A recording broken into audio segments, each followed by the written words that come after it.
में जितने भी जुड़े हुए हैं सभी को अर्चना की ओर से जय जिनेंद्र, जय जिनेंद्र, जय जिनेंद्र। आज का हमारा जो सेशन है नो योर पर्सनालिटी, आज का जो सेशन है नो योर पर्सनालिटी, हमें आज हमारे व्यक्तित्व को जानना है। आज ये जो एक आध्यात्मिक सेशन है ये एक प्रयोगशाला है। रोज तो हमने खूब लेक्चर सुने हैं, आज हम हमारी पर्सनालिटी की प्रयोगशाला है ये। आज इसमें सभी लोग पेन कागज लेके बैठे और जो मैं बताऊंगी लेशिया, कलर और ऑरा, तो सभी लोग अपने मार्किंग उसमें करें कि हमारी पर्सनालिटी में कहाँ कमी है, हमें क्या करना चाहिए जिससे हमारे पर्सनालिटी में निखार आ जाए। सभी लोग पेन कागज ले लीजिए। तो 6 लेशिया के ऊपर ये है, तो हमारी कौन सी लेशिया है, रंगों के माध्यम से भी हम हमारे पर्सनालिटी को भी जानेंगे और ऑरा के माध्यम से आभा मंडल के हिसाब से भी हम जानेंगे आज अपनी पर्सनालिटी को। तो सबसे पहले मैं आपको थोड़ा सा एक बता दूं कि आज का दिन बहुत ही महत्वपूर्ण दिन है मेरे लिए। आज 15 मई, आज मेरे फादर का पुण्यतिथि है 3rd। जब मैं भक्तांबर में ज्वाइन हुई थी उसी समय मेरे फादर ने समाधि संलेखना पूर्वक देह विसर्जन किया था।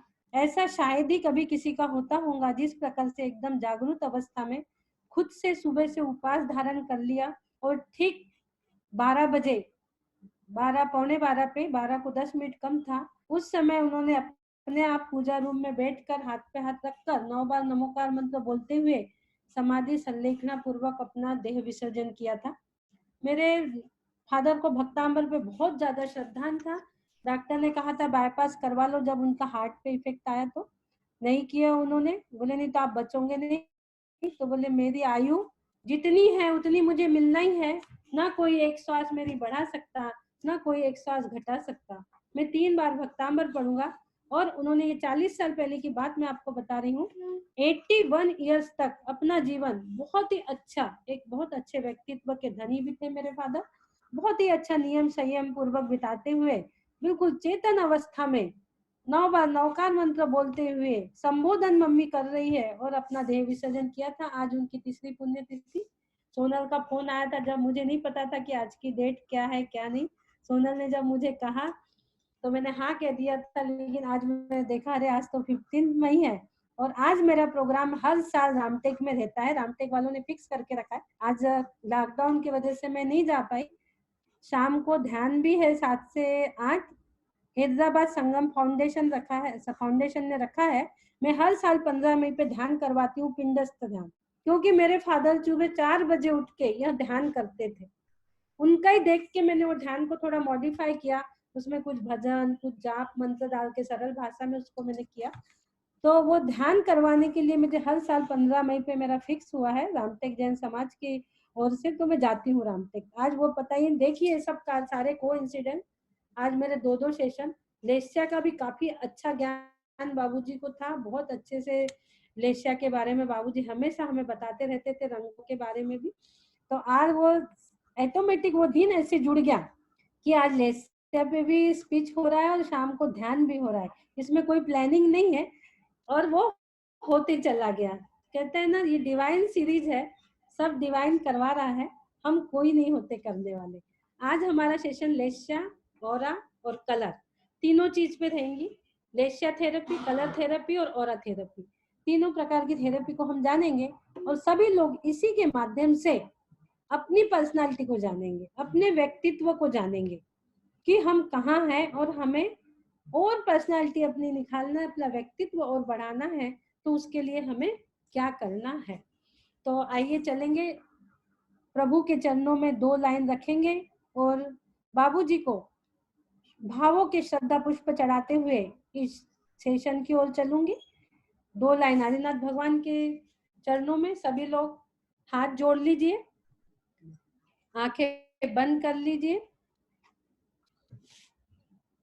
रंगों का है इसलिए 2 लाइन मेरी आज रंगों के ऊपर ही रहेंगी, क्योंकि आज का जो सेशन है ये हमारा रंगों का सेशन है, इसलिए 2 लाइन भी रंगों की रहेंगी। बोलिए देवादिदेव आदिनाथ भगवान की जय। मुझे अपने ही रंग में रंग ले, शुद्धातम प्रभु। मुझे समकित रंग में रंग ले, शुद्धातम प्रभु। शुद्धातम प्रभु, शुद्धातम प्रभु, शुद्धातम प्रभु।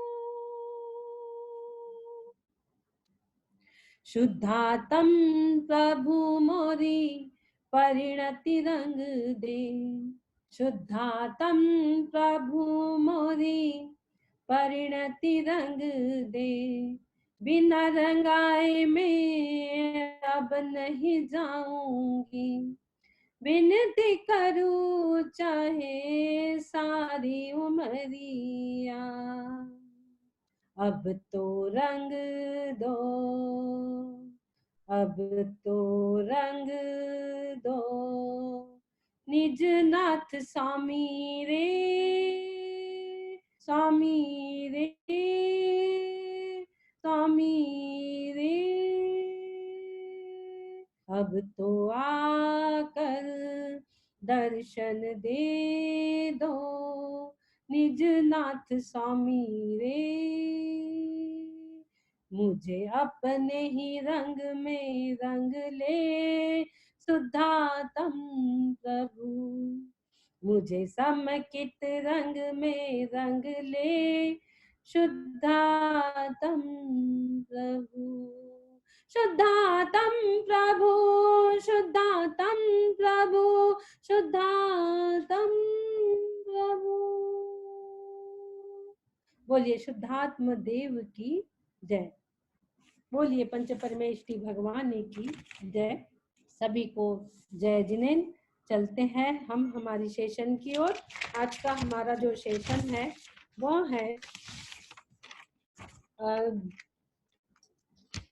नो योर पर्सनालिटी, अपने व्यक्तित्व को जानो। आज हम अपने व्यक्तित्व को जानेंगे कि हमारा व्यक्तित्व कैसा है। हर किसी का एक अपना व्यक्तित्व होता है, उसमें यदि कुछ कमी है तो हम उसको सुधार भी उसमें कर सकते हैं, बदलाव भी हम उसमें कर सकते हैं। तो आपको और एक बात बता दूं, व्यक्तित्व सुधार की ये जो है कि पेन और पेपर लेके सुधारना, ये चीज मैंने मेरे बेटे से सीखा है। मेरा बेटा यूएस में है। मैं जब यूएस गई थी मंजू दीदी के साथ तो उसकी एक डायरी पढ़ी थी। उस डायरी में उसने ये नहीं लिखा था कि मैंने कहाँ पढ़ा, क्या खाया, कहाँ घूमने गया, ये सब डायरी में नहीं था। उसने जो डायरी मेंटेन की थी अमन जैन ने, उसने लिखा था उसमें कि आज सारे दिन में मुझे क्या, मेरी कहाँ गलती हुई है और मुझे कहाँ सुधार करना है। जीवन का सुधार, अपने जीवन का सुधार। उसने 12th क्लास से वो डायरी मेंटेन की थी और आज एक अच्छा पॉजिटिव व्यक्तित्व लेके आज सामने आया हुआ है मेरा बेटा। मुझे बहुत अच्छा लगता है कि उसने इस प्रकार की डायरी मेंटेन की। वो सारे दिन का एनालिसिस करता है अपना कि आज मुझ में क्या गलती हुई, मैंने किसी को कुछ बोला तो नहीं, आज मुझे गुस्सा आया कि क्या हुआ, पूरा एनालिसिस करता है और अपने आप में उस प्रकार के सुधार वो करता है डायरी से, डायरी पेन से लिख के कि आज मुझे क्या सुधारना है। मुझे इस प्रकार से करके उसने अपना एक अच्छा व्यक्तित्व बना लिया है। हम भी आज जानेंगे, एक एक चीज मैं आपको बताऊंगी, एक एक चीज से हम अपने आप को आज जानेंगे, अपनी पर्सनालिटी को जानेंगे और उसके सुधार के भी रीजन क्या है, तरीके क्या है, ये सारी चीजें आज मैं आपको बताऊंगी। तो व्यक्तित्व, पर्सनालिटी, आज के समय में हम देखते हैं देश काल परिस्थिति के साथ बदलता मनुष्य, देश काल परिस्थिति के साथ बदलता मनुष्य भिन्न भिन्न रूपों में सामने आता है। आखिर इतना बदलाव क्यों, भिन्न भिन्न रूपों में सामने आ रहा है, आखिर इतना बदलाव क्यों, आखिर इतना बदलाव क्यों। व्यवहार, ऐसा कौन सा वो प्रेरक तत्व है, ऐसा कौन सा वो प्रेरक तत्व है कि जो व्यक्ति को अबोधनीय, अवांछनीय कार्य कराने के लिए प्रेरित करता है। ऐसा कौन सा वो प्रेरक तत्व है कि उसको अवांछनीय, जो उसकी इच्छा भी नहीं है तो भी वो कार्य कराता है। वो चाहते हुए भी उसको बदल नहीं सकता। वो ऐसा कौन सा तत्व है? सब व्यक्ति की अपनी अपनी एक विशिष्टता रहती है, और व्यक्तित्व व्यक्ति की मात्र अभिव्यक्ति नहीं, समग्र जीवन की उसकी प्रक्रिया है। और किसी भी व्यक्ति के व्यक्तित्व को जानने के लिए उसको समग्रता से जानना बहुत जरूरी होता है। आज देश काल परिस्थिति के हिसाब से कोई व्यक्ति हमें, वो एक ही व्यक्ति हमें निद्रालु, हिंसक, ईर्ष्यालु, स्वार्थी, कटुक वचन बोलने वाला, मिथ्या दृष्टि, अधर्मी के रूप में दिखेगा। वही व्यक्ति कुछ समय बाद हमें देश काल परिस्थिति के हिसाब से वही व्यक्ति हमें तपस्वी, धार्मिक, सहज, सरल, विनयता पूर्वक काम करने वाला दिखेगा। क्यों? आखिर इतनी विविधता क्यों? वो क्या है जो इतनी विविधता है? आखिर इतनी विविधता क्यों? आज ये सब हम लेशिया के माध्यम से जानेंगे। व्यक्ति के 3 पहलू है, एक विचार, दूसरा व्यवहार और तीसरी लेशिया। 3 पहलू है व्यक्ति के। तो व्यवहार जो है, ये व्यवहार शारीरिक है, एक शारीरिक प्रवृत्ति है व्यवहार, और विचार जो है ये मानसिक प्रवृत्ति है। विचार जो है मानसिक प्रवृत्ति है, और भाव जो है ये भाव लेशिया से जुड़ रही है। तो व्यवहार और विचार दोनों पे हम नियंत्रण कर सकते हैं, उसको कंट्रोल में ला सकते हैं, बट भावों को हम नहीं कर सकते। भाव हमारे 24 घंटे चल रहा है, निरंतर हमारे भाव चलते ही रहते, एक समय की पर्याय है, हर समय हमारे भाव बदल रहे हैं, उसमें नियंत्रण नहीं कर सकते। लेकिन भावों का हम शोधन जरूर कर सकते हैं। हम भावों का शोधन जरूर कर सकते हैं कि हमारे भाव कैसे चल रहे हैं और उसे हमें कहाँ तक सुधार हम उसको कर पाएंगे, वो हम कर सकते हैं। क्योंकि जो हमारी आज प्रवृत्ति है, हमारी जो प्रवृत्ति है वो प्रवृत्ति कुछ और है, और उस प्रवृत्ति को रंग देने वाला कोई और है। हमारी प्रवृत्ति कुछ और है और उसको रंग देने वाला कुछ और है। तो वह क्या है? तो वह क्या है? ऐसा कौन सा तत्व है वो? हम जब जन्मे थे तब क्या ऐसे थे? जब हम जन्मे थे तब क्या ऐसे थे? जब हम जन्मे थे तब हमारा मन भी कोमल और तन भी कोमल, हमारी स्किन भी इतनी स्मूथ, जैसा हमारा निश्चल निष्कपट मन वैसे ही हमारी स्किन भी एकदम स्मूथ थी। लेकिन जैसे जैसे हम बड़े होते गए, हमारा मन बदलता गया, व्यवहार बदलता गया, थोड़ी थोड़ी कठोरता आती गई, और हमारी स्किन भी थोड़ी कठोर होती चली गई। ये क्या है? भाव। ये क्या है? रंग, कषाय। कषाय से अनुरंजित जो प्रवृत्ति है वो ही लेशिया है। कषाय से अनुरंजित जो प्रवृत्ति है वो ही लेशिया है। वो धीरे धीरे धीरे धीरे धीरे धीरे बदलती रहती है। रंग भावों का भी होता है, रंग कषायों का भी होता है। हमारे अंतरंग में जो तरंगे उठती है वो ही जाके हमारे आत्मा से टकराती है। वो भाव तरंगे जाके आत्मा से टकराती है और उसमें घुल मिल जाती है। फिर वही भाव हमारे बाहर में हमारी बॉडी के ऊपर दिखते हैं, हमारे शरीर के ऊपर दिखते हैं। तो इस सब के पीछे क्या है? वो कौन सा प्रेरक तत्व है? एक और उदाहरण से मैं आपको समझाऊं। एक तपस्वी के पास एक चित्रकार दर्शन के लिए जाता है, अपना परिचय देता है तपस्वी को कि मैं चित्रकार हूँ। तो तपस्वी कहते हैं आप चित्रकार हो तो आप 2 चित्र बनाओ मेरे लिए, एक तो मेरे लिए भगवान का चित्र बनाओ और एक मेरे लिए दुनिया का सबसे खराब राक्षस का चित्र बनाओ।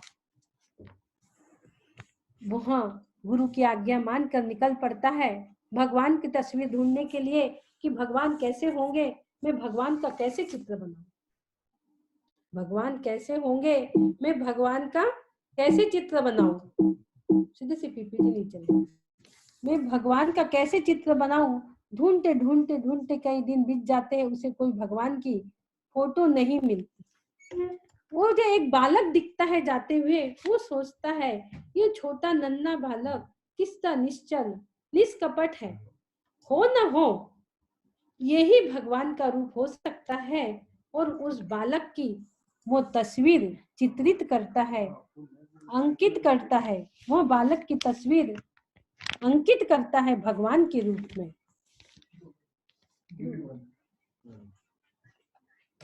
आवाज नहीं आ रही, वो माइक पे दो। हाँ 2 मिनट का ब्रेक ले लेते हैं। 2 मिनट, 2 मिनट आवाज नहीं आ रही है, मैं माइक लगा लेती हूँ।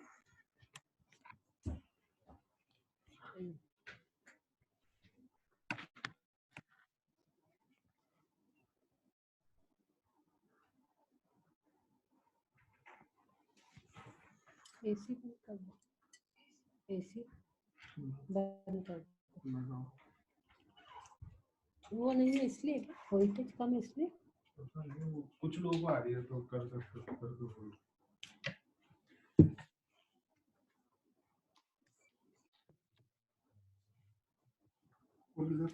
हेलो हेलो हेलो हेलो, हाँ आ रही आवाज बराबर। हेलो हाँ आवाज अच्छी है। हेलो, हाँ ठीक एकदम है, क्लियर है, वेरी नाइस। चलो। तो हम कहाँ थे कि प्रवृत्ति की ओर थे कि हमारी जो प्रवृत्ति है वो कुछ और है और उसको रंग देने वाला कोई और है। तो एक चित्रकार की चर्चा हमारी चल रही थी कि एक चित्रकार तपस्वी के पास जाता है और वहां से आशीर्वाद लेने, तो तपस्वी कहते हैं कि आपको मेरे लिए 2 चित्र बनाना है, एक एक भगवान का चित्र बनाना है, एक दुनिया का सबसे खराब व्यक्ति का यानी राक्षस का चित्र बनाना है। चित्रकार निकल पड़ता है भगवान की तस्वीर ढूंढने के लिए कि भगवान कैसे होंगे, मुझे भगवान की तस्वीर बनाना है। ढूंढते ढूंढते कई दिन बीत जाते हैं, उसे भगवान की तस्वीर नहीं मिलती, लेकिन एक बच्चा उसको दिखाई देता है।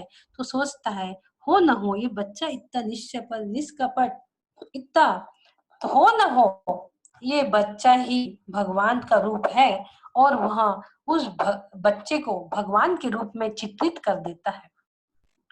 भगवान के रूप में उस बच्चे की तस्वीर बना लेता है। और अब वो कहता है अब मुझे राक्षस की तस्वीर बनाना है, राक्षस को ढूंढने निकलना पड़ेगा जो दुनिया का सबसे खराब व्यक्ति है। धीरे धीरे वो निकलता है राक्षस को ढूंढने के लिए। कितने साल व्यतीत हो जाते हैं, उसे कोई राक्षस सबसे बुरा इंसान कोई समझ में नहीं आता। 5 साल 10 साल 15 साल 20 साल बीत जाते हैं, जब मुझे सामने से उसे एक इंसान दिखता है आते हुए, जिसके बाल बड़े हुए, दाढ़ी बड़ी हुई, मैले कुचेले कपड़े पहना है, हाथों में उसकी जंजीरें, पैरों में बेड़ियां जकड़ी हुई, और 2 पुलिस कांस्टेबल उसको पकड़ के ले जा रहते हैं। 2 पुलिस उसको पकड़ के लेके जा रहे होते हैं। वो देखता है हो न हो दुनिया का सबसे खराब व्यक्ति यही होगा, राक्षस यही होगा। उन्हें वो रोकता है और कहता है भैया मुझे आपका चित्र अंकित करना है, मुझे आपकी तस्वीर बनाना है, आप थोड़ा रुक जाइए। वह रुक जाते हैं। जब वो उनका चित्र चित्रित करने बैठता है चित्रकार, तो उस व्यक्ति के आंखों से आंसू बहने लगते हैं, झरझर आंसू के झरने झरने लगते हैं। चित्रकार परेशान कहता है मैं तो सिर्फ चित्र अंकित कर रहा हूँ, भैया आप क्यों रो रहे हो, क्या बात है जो आप रो रहे हो, क्यों आंसू निकल रहे हैं आपके।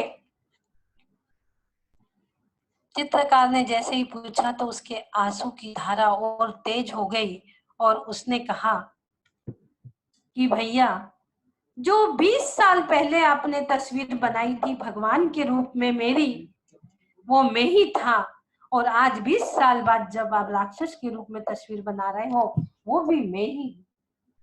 20 साल पहले जो भगवान के रूप में तस्वीर बनाई थी वो भी मैं ही था, और आज राक्षस के रूप में जो तस्वीर बना रहे हो वो भी मैं ही हूँ, इसलिए मुझे रुलाई आ गई।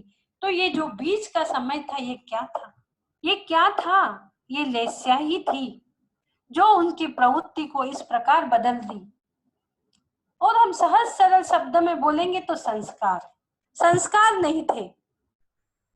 देखो, संस्कार के बारे में बोलूं कि संस्कार सुविधाओं में नहीं, बड़ी बड़ी गाड़ी बंगले है, संस्कार सुविधाओं में नहीं, संस्कार जीने की एक कला है। और सुखी वही है जो संस्कारों में पला बड़ा है, और सुखी वही है जो संस्कारों में पला बड़ा है। तो वो संस्कार की कमी थी, उसकी जो प्रवृत्ति इस प्रकार से बदल गई। तो हमने देखे कि ये जो बदलाव हो रहा है ये क्या है, तो ये लेस्या ही है। ये लेस्या ही है कि जो हमारी प्रवृत्ति को बदल रही है, कसाय की, और वो कसाय भी है। क्रोध, मान, माया, लोभ, 4 प्रकार की कसाय। हमने पिछले सेशन में भी इसकी चर्चा करे थे। और ये हमारी बॉडी में कहाँ कहाँ स्थित है, ये हमारी बॉडी में कहाँ कहाँ स्थित है, इस बारे में भी हमने चर्चा किए थे। क्रोध, मान, माया, लोभ कहाँ है? क्रोध हमारे सर पे, मान गले में, माया हृदय में और लोभ पेट में। क्रोध से प्रेम नष्ट होता है, मान से विनय नष्ट होती है, माया से मैत्री नष्ट होती है, और लोभ से सर्वगुण नष्ट होते हैं। तो कसाय से अनुरंजित जो प्रवृत्ति है, कसाय से अनुरंजित जो प्रवृत्ति है वही लेस्या है। लेस्या क्या है? कसाय से अनुरंजित प्रवृत्ति। कोई एक चिकनी चीज है और उस पर रूखी चीज का आके चिपक जाना, ये कसाय है। चिकनी चीज क्या हो गई? चिकनी चीज राग हो गई, और रूखी चीज देश हो गई। चिकनी चीज से कोई रूखी चीज का चिपक जाना, यह लेस्या है। और अब हम देखेंगे आगे टाइप ऑफ लेस्या। लेस्या के प्रथम 2 भाग और फिर 6 भागों में भी इसे बताया गया है। एक द्रव्य लेस्या और एक भाव लेस्या, 2 प्रकार की लेस्या यहाँ बताई गई है। अब द्रव्य लेस्या यानी क्या? द्रव्य लेस्या यानी क्या? द्रव्य लेस्या हमें हमारे वर्ण नाम कर्म के उदय से मिलती है। ये हमारा जो शरीर है, ये वर्ण नाम कर्म के उदय से हमें मिला है। हमारे शरीर नाम कर्म के उदय से मिलता है। जो 8 कर्म है, वो कर्म में एक नाम कर्म है जिसकी 93 प्रकृतियां है, जिसकी 93 प्रकृतियां है।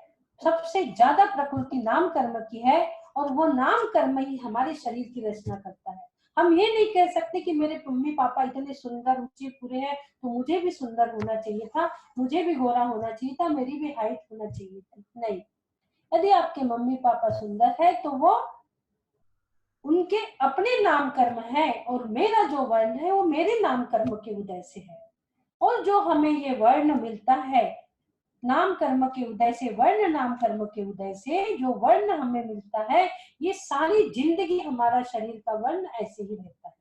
सारी जिंदगी ऐसे ही रहता है, और इसमें सुगंधित और दुर्गंधित भी होता है। तो वो कैसे होता है? किसी किसी के खुशबू से हम उसको पहचानते हैं कि इसका व्यक्तित्व क्या है, इसकी पर्सनालिटी क्या है, इसका नेचर क्या है।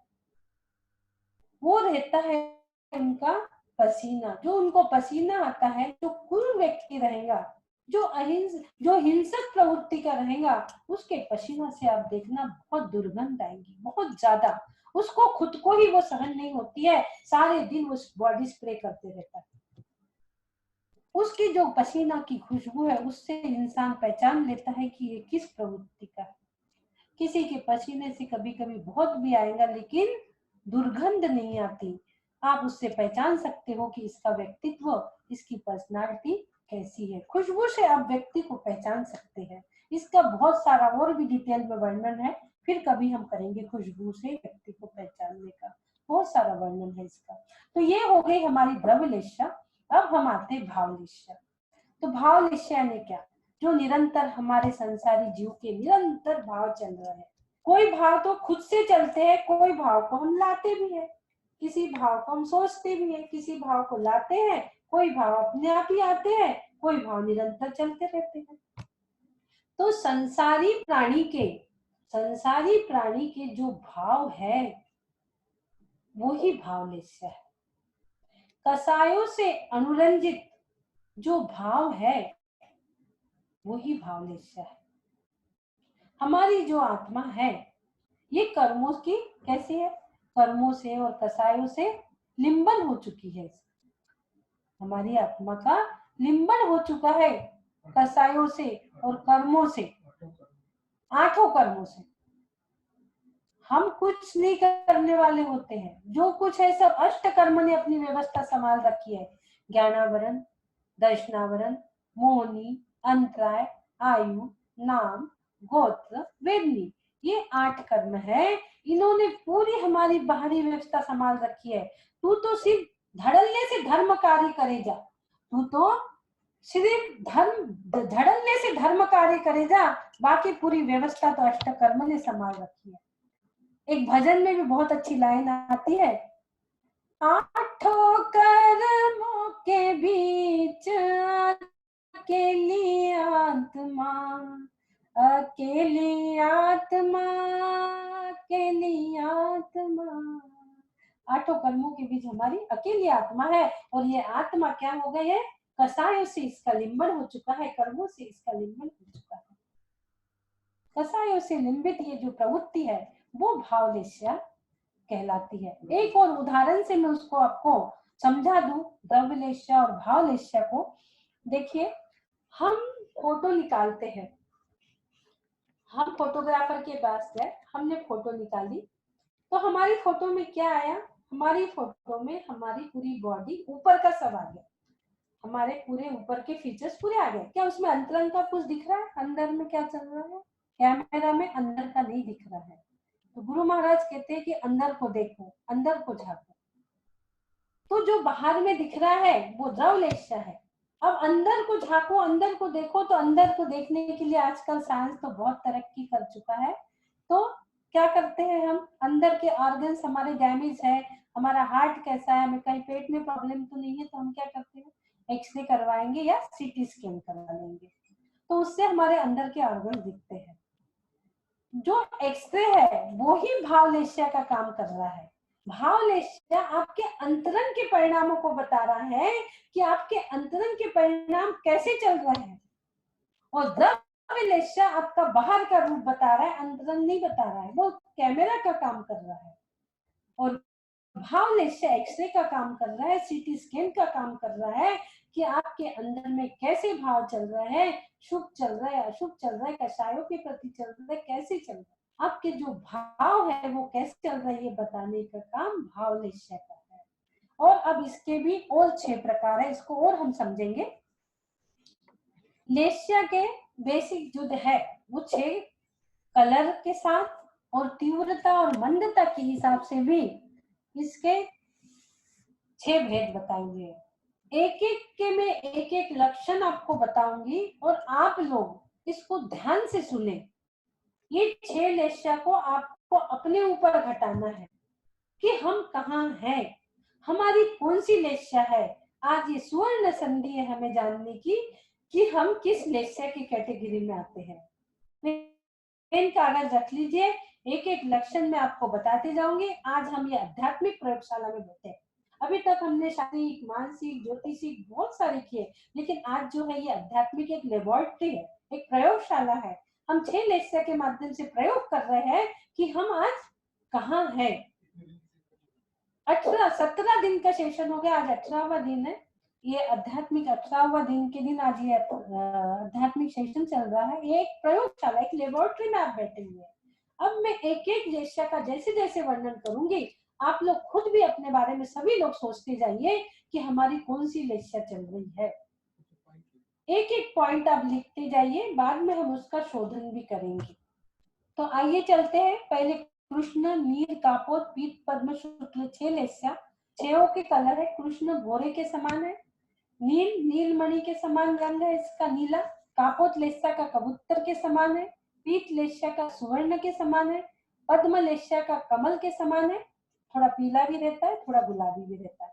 शुक्ल लेस्या शंख के समान श्वेत है, और इनकी कैटेगरी भी है। कृष्ण लेस्या अति तीव्र रहती है, नील तीव्रतर, कापोत तीव्रतम, पीत रहती मंद, मंदतर और मंदतम। इस प्रकार से इसको तीव्रता और मंदता के हिसाब से भी इसके 6 भाग इसमें बताए हुए हैं। हम एक एक के लक्षण को जानते हैं। एक एक के लक्षण को आप देखिए। पहले हम जानेंगे कृष्ण लेस्या। कृष्ण लेस्या का कलर काल, जो तीव्र क्रोधी, लड़ाकू, झगड़ालू, धर्म से रहित, स्वच्छंद विषयों में आसक्त, मायावी, डरपोक, दुरागाई, निर्दयी, असंतोषी हो, वो कृष्ण लेशा वाला जीव है। जो तीव्र क्रोधी रहता है, जिसे बहुत क्रोध आता है। क्रोध कहाँ पे स्थित है? हमने बताया था अभी, क्रोध हमारे सर पे, क्रोध हमारे सर पे स्थित है। जो क्रोधी होता है वो शैतान होता है और वो नरक को जाता है, ऐसा आगम बतलाता है।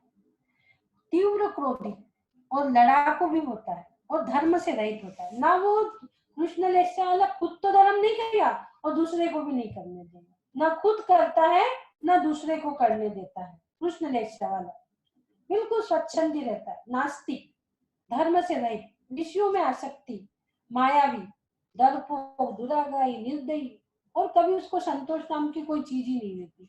कितना भी अच्छा से अच्छा उसके लिए कर दो, अच्छे से अच्छी चीजें उसको दे दो, तो भी उसमें वो मीन मेक करता है, नहीं ये ठीक नहीं, ये ऐसा, ये वैसा, ऐसा। ये क्या है? ये कृष्ण लेशा है। ये कृष्ण लेशा के लक्षण है पूरे। आप इसको देख सकते हैं। इस लेशा के माध्यम से अपने व्यक्तित्व को हम देखें, अपनी पर्सनालिटी को हम देखें। जानो व्यक्तित्व को, पर्सनालिटी को देखो, इसमें से कोई चीज हम में है या नहीं। नहीं है तो बहुत अच्छी बात है। जो पहली 3 लेशा है, कृष्ण, नील, कापोत, ये अशुभ लेशा है। पहले हम अशुभ लेशा का वर्णन कर रहे हैं। ये पहले कृष्ण लेशा के लक्षण हमने आपको बता दिए। अब नेक्स्ट में हम चल रहे हैं नील लेशा की ओर, जो बहुत निद्रालु यानी कैसा? सोते ही रहता है, नींद ही आते रहती। मैं 2-3 दिन पहले एक फोन आया था मेरे पास, दीदी मुझे बहुत नींद आती, मेरा ड्यूरेशन जो है पीरियड नींद का बहुत लंबा है, कौन सा श्लोक पर। जो बहुत निद्रालु, 9 बजे से सोती हूँ, बोले सुबह कितने बजे तक सोते ही रहती, बहुत निद्रालु। और धन धान्य के संचय में तीव्र लालसा, धन बस ये भी मिल जाए, वो भी मिल जाए, वो भी, और विषयों में आसक्त रहता है, दूसरे को ठगने में तत्पर, मायाचारी, अति लोभी। अब विषयों में आसक्त रहता है यानी क्या? विषयों में आसक्त रहता है नील लेशा वाले यानी क्या? विषय 5 है, जो 5 इंद्रिय है वो 5 इंद्रिय के विषय है। स्पर्शन इंद्रिय, रसना इंद्रिय, घ्राण इंद्रिय, चक्षु इंद्रिय और कर्ण इंद्रिय, ये 5 इंद्रिय है। ये 5 हमारे बॉडी के टेलीफोन भी है, एक के बाद एक निरंतर बजते ही रहते हैं। रसना इंद्रिय गई तो स्पर्शन आ गई, स्पर्शन गई घ्राण, घ्राण गई चक्षु, चक्षु गई कर्ण। तो पांचों इंद्रिय निरंतर चलते रहते। किसी सांप के टेबल पे 5 फोन रखे रहते हैं, एक के बाद एक बजता है, ऐसे हमारी 5 इंद्रिय जो है ये चलती ही रहती है। और ये 5 इंद्रिय के बारे में आपको बता दूं कैसे जीव आसक्त होता है इसमें, आपको मैं बता देती हूँ। एक सिंपल सी अपनी उदाहरण ले लो। हम तो साड़ी की जरूरत है, हमने मार्केट से साड़ी खरीद के ला ली, यहाँ तक ठीक है, लेकिन हम लोग क्या करते हैं, उसको बार बार देखेंगे, अब इस पे ये मैचिंग करना है, अब इस पे ये मैचिंग लाना है, ये करना है, ऐसी साड़ी, ऐसी कंगन, ऐसे, ये बार बार उसको देख रहे हैं, उठा रहे, रख रहे, देख रहे, उठा रहे, तो क्या हो गया, हमारी उसमें आसक्ति। हमें ऐसे आसक्त नहीं बनना, वो चीज हमें जरूरी, हमने ला ली ठीक है, लेकिन बार बार उसमें अपनी आसक्ति उसमें नहीं जोड़ना है हमें। और एक आपको बहुत अच्छे से बता दूं, विषयों में आसक्त का एक उदाहरण दे दूं 5 इंद्रियों के विषयों का। हाथी, हाथी जो है कौन, किस इंद्रिय में फेमस है?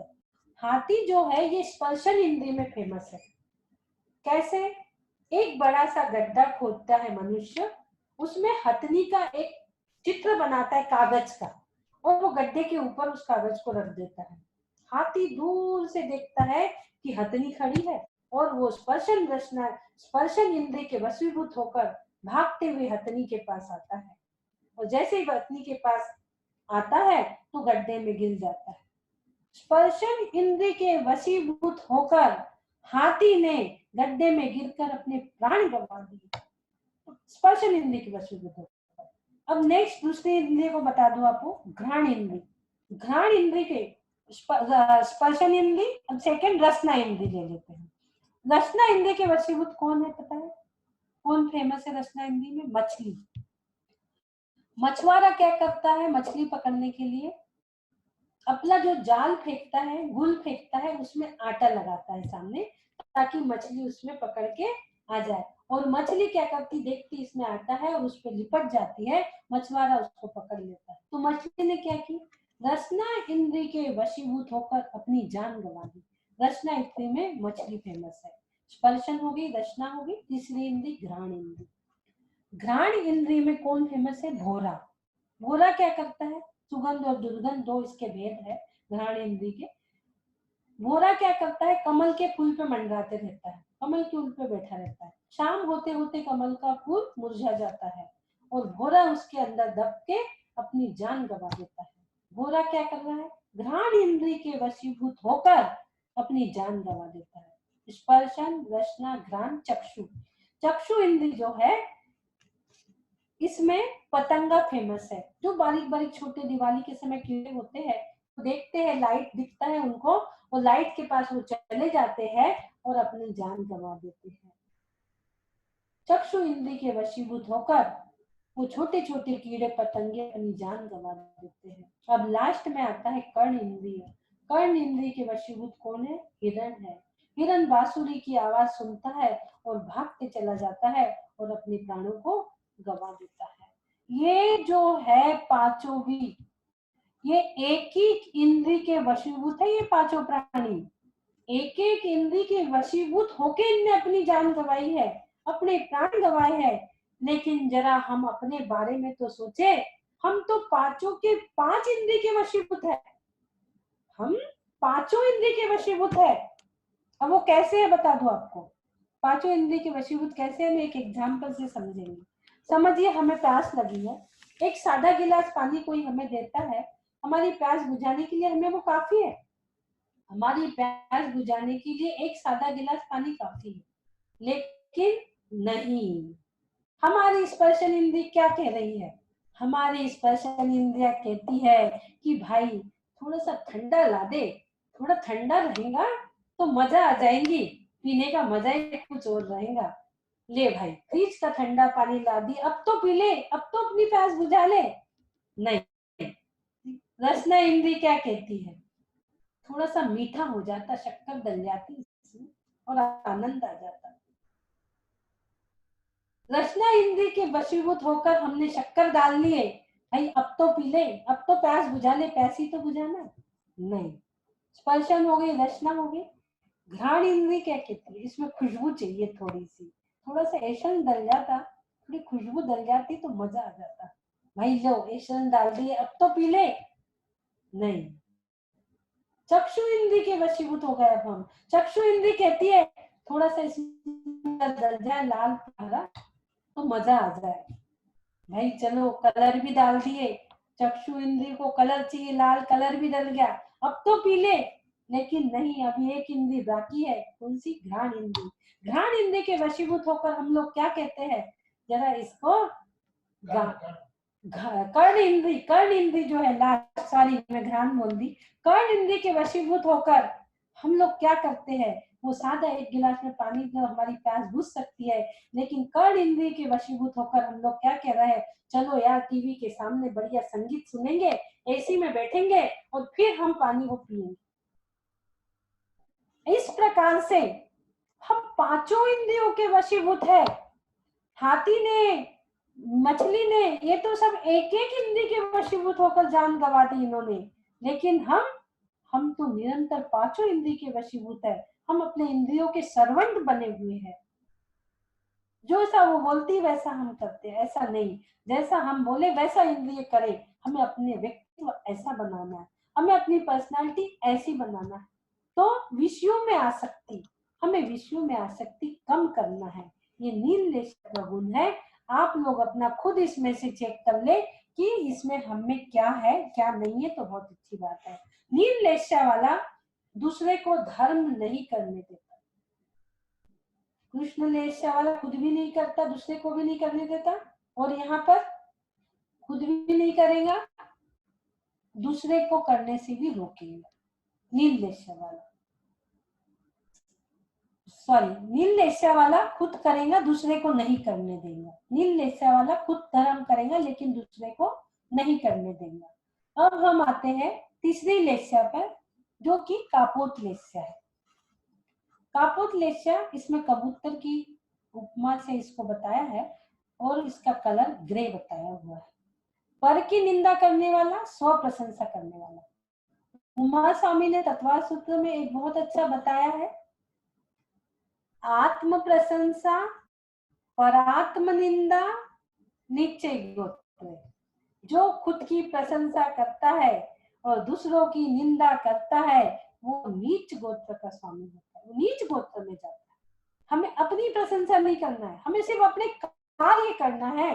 प्रशंसा करने के लिए तो सारी दुनिया पड़ी हुई है, आपको करने की जरूरत नहीं है, आपको बोलने की जरूरत नहीं है, आप अपने कार्य करो। प्रशंसा करने के लिए बहुत लोग हैं, वो आपके कार्य देख के ही प्रशंसा करेंगे। आत्मनिंदा, परात्म प्रशंसा, उच्चे गोत्र। यदि हम अपनी आत्मा की निंदा करते हैं और परात्मा की प्रशंसा करते हैं तो हमें उच्च गोत्र की प्राप्ति होती है। इस प्रकार से पर की निंदा करने वाला, स्व प्रशंसा करने वाला, दूसरों से ईर्ष्या करने वाला कापोथलेशिया है। और शोक अधिक मनाने वाला, तो ये संसार तो शोकमय है ही है। संसार शोकमय है, शरीर भोगमय है, काया रोगमय है और व्यक्तित्व में निखार लाना है तो ये उपयोगमय है। मरने का उद्यम, यह कापोथलेशिया वाला जीव के लक्षण मानना। हम इसमें से भी अपनी पर्सनालिटी को, अपने व्यक्तित्व को इन लक्षणों से भी हम पहचान सकते हैं। दूसरों पे विश्वास न करने वाला, उसको दूसरे की चीजों पे विश्वास ही नहीं होता। कापोथलेशिया वालों को आप कितना भी समझा दो, कई हमारे जीवन काल में ऐसे व्यक्ति मिलते हैं, हम उसे कितना भी समझाते तो उसको विश्वास ही नहीं होता। दूसरों पे विश्वास करना मुश्किल हो जाता है कापोथलेशिया वालों को। और अपने से अन्य को हीन समझता है, उसको लगता है मैं हूं तो और कोई नहीं, बाकी सब लोग ऐसे ही है, मैं हूं बस। और लड़ाई झगड़े में हर समय तत्पर रहता है, जरा जरा सी बात हुई नहीं कि बात बात पर क्रोधित हो जाना, लड़ाई झगड़ा करने लगना। इस प्रकार से कापोथलेशिया के भी लक्षण हमने यहाँ देखे। इसमें से भी हम अपना व्यक्तित्व निखार ले, देख ले कि हमारे में क्या है क्या नहीं है। 3 प्रकार की अशुभ लेशिया को हमने अभी समझा। अब आगे हम 3 प्रकार की शुभ लेशिया देखेंगे। पहली शुभ लेशिया पीत लेशिया, इसका कलर गोल्डन बताया हुआ है, भूरा कलर। पीत लेशिया वाला व्यक्ति समदर्शी, दया दान में रत, समदर्शी, सबको एक साथ देखता है, गरीब हो, अमीर हो, गोरा हो, काला हो। दया दान में हमेशा तत्पर रहता है, आगे आगे दया दान करेंगे। मृदभाषी होता है, हित में प्रिय वचन बोलने वाला, कभी किसी को कठोर वचन वो नहीं बोलेगा। ज्ञानी होता है, अपने कर्तव्य को जानने वाला होता है। सेव्य और असव्य, उसको पता है मुझे किस चीज को ग्रहण करना है और किस चीज को छोड़ना है। पीत लेशिया वालों को इतना विवेक तो रहता है कि मुझे क्या सेव्य है और क्या असभ्य है, अन्याय, अनीति, अभक्ष क्या है, ये सारी चीजों को जानने वाला पीत लेशिया वाला रहता है। और सत्यवादी रहता है, इत्यादि गुणों का धारी जो रहता है वो पीत लेशिया वाला होता है। पीत लेशिया में बहुत सारे गुण रहते हैं। तो हम इसमें से देख ले हमारे व्यक्तित्व के लिए, हमारी पर्सनालिटी के लिए हम कहाँ हैं, कौन से गुण हम में है। नोट करते जाइए आप इसमें से, मैं धीरे धीरे एक एक बता रही हूँ, आप लोग नोट कर लीजिए और फिर अपने पर्सनालिटी को चेक करिए हम कहाँ हैं। यहाँ से शुभ लेशिया हो गई, यहाँ से सब शुभ भाव शुरू हो गए। नेक्स्ट पद्म लेशिया, कमल की उपमा इसे दी गई है। थोड़ा हल्का ये पद्म लेशिया पीला भी रहता है, हल्का गुलाबी भी रहता है। जो त्यागी है, भद्र है, सच्चा क्षमाशील है। जो त्यागी है, देखो त्याग, नियम, संयम हमारे व्यक्तित्व को निखारते हैं। त्याग, नियम, संयम सब आपके व्यक्तित्व, आपसे कोई नहीं पूछेगा कि आपके कोठी में कितना धन है, कितने पैसे आपके कोठी में, वो नहीं पूछेगा। लेकिन आपने कोई नियम लिए है तो उसकी चर्चा सब जगह हो जाएगी कि आपके क्या नियम है।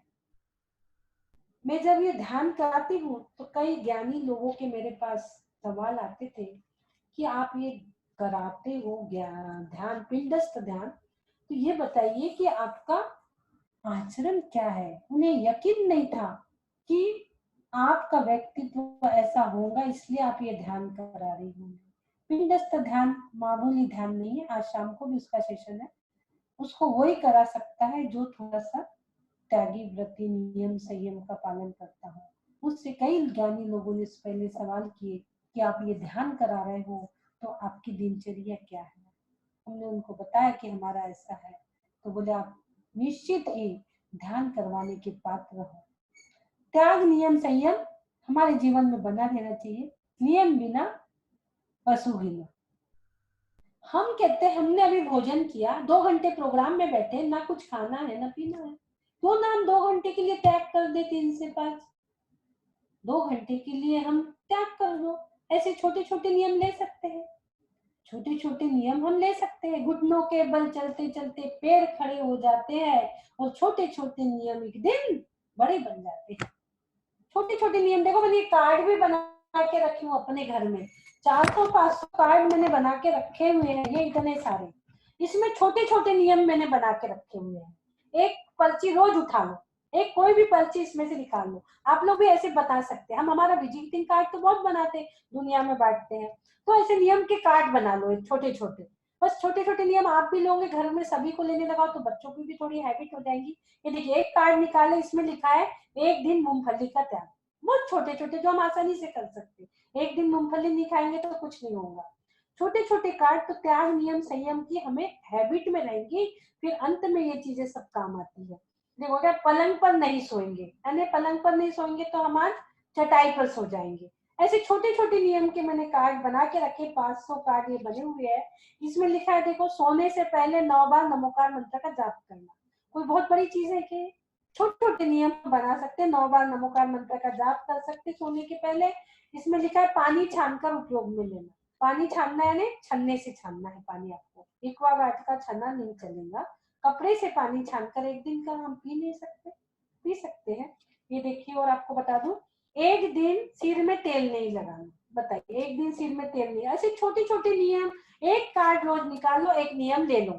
आज आलू प्याज का त्याग। अब 1 दिन आप आलू प्याज का त्याग तो कर ही सकते हैं। आलू प्याज के बिना भी बहुत अच्छी अच्छी डिशेज बनती है। आलू प्याज के बिना भी बहुत अच्छी अच्छी डिशेज बनती। ऐसे छोटे छोटे मैंने 400-500 कार्ड देखिए बना के रखे हुए हैं, एक डब्बे में अपने सेंटर पे रखे हुए हैं मंदिर में। डेली एक नियम हम निकाल लेते हैं, और ऐसे छोटे छोटे नियम लेने की हमें आदत बन जाती है, दृढ़ता बन जाती है। हम खाएंगे भी नहीं, लेकिन हम लोग क्या करते हैं, नियम नहीं लेते, हम बंद के रहते हैं उसमें। अरे यार, कोई जरूरत पड़ गई तो यही मन में विचार आता है त्यागने के पहले, अरे भाई त्याग दोगे तो भी चलेगा, त्याग दोगे तो भी चलेगा। एक उदाहरण से बताती हूँ, यदि आप त्यागोगे नहीं और अपने मन में सोच लिए और 9 बार नमोकार मंत्र नहीं बोले तो उसका फल नहीं लगेगा। एक आपको एग्जाम्पल से बता दूं, मान लो मैंने सोनल जी से कहा कि मुझे 10,000 की जरूरत है, आप मुझे ब्याज से दे दो। सोनल ने मुझे ब्याज से 10,000 रुपए दिए 1 महीने के लिए। मैंने उसको ला लिए, लेकिन घर आने के बाद मुझे लगा अरे यार, मेरे पास तो पैसे आ गए, अब इसकी जरूरत नहीं है। मैंने उसको अलमारी में रख दिए, यूज नहीं किए। अब 1 महीने बाद मैं सोनल से कहती हूँ कि सोनल, मैंने आपका पैसा यूज नहीं करा है, मैं आपको ब्याज नहीं दूंगी, आप अपने 10,000 रुपए ले लो। क्या सोनल मानेगी? नहीं मान सकती। उसने मुझे ब्याज से दिए थे, मुझे ब्याज देना ही पड़ेगा। मैंने पैसे यूज किए हो या ना किए हो, मुझे ब्याज देना ही है। इसी प्रकार यदि हमने जब नियम लिए, 9 बार नमोकार मंत्र बोल के उसको त्याग नहीं किया, तो क्या होगा? जैसा ब्याज लगा था ऐसे ही हमारे कर्मों के बंद होते रहेंगे। बंद तो हमारा होते रहेगा। यदि हमने त्याग के बाद नवकार मंत्र बोल लिए तो वो त्याग की कोटि में आ गया, वरना वो आपके बंद की कोटि में आएगा। वो सच्चा क्षमाशील, उत्तम कार्यों में लग्न, अच्छे अच्छे कार्य करता है। क्षमाशील, देखिए क्षमाशील पे थोड़ी चर्चा करेंगे हम। 1 करोड़ पूजा, आपको बता दूं, 1 करोड़ पूजा इजिकल टू एक संस्कृत का श्लोक, दोनों इक्वल। हम 1 करोड़ पूजा करते हैं, एक संस्कृत का श्लोक पढ़ते हैं, दोनों इक्वल। 1 करोड़ संस्कृत का श्लोक इजिकल टू एक मंत्र जाप, दोनों इक्वल। एक मंत्र जाप हम करते हैं तो वो दोनों इक्वल है, 1 करोड़ संस्कृत का श्लोक और एक मंत्र जाप। 1 करोड़ मंत्र जाप और एक ध्यान, दोनों इक्वल। हम मात्र एक ध्यान करते हैं तो उसके साथ हमारी 1 करोड़ मंत्र जाप हो जाती है।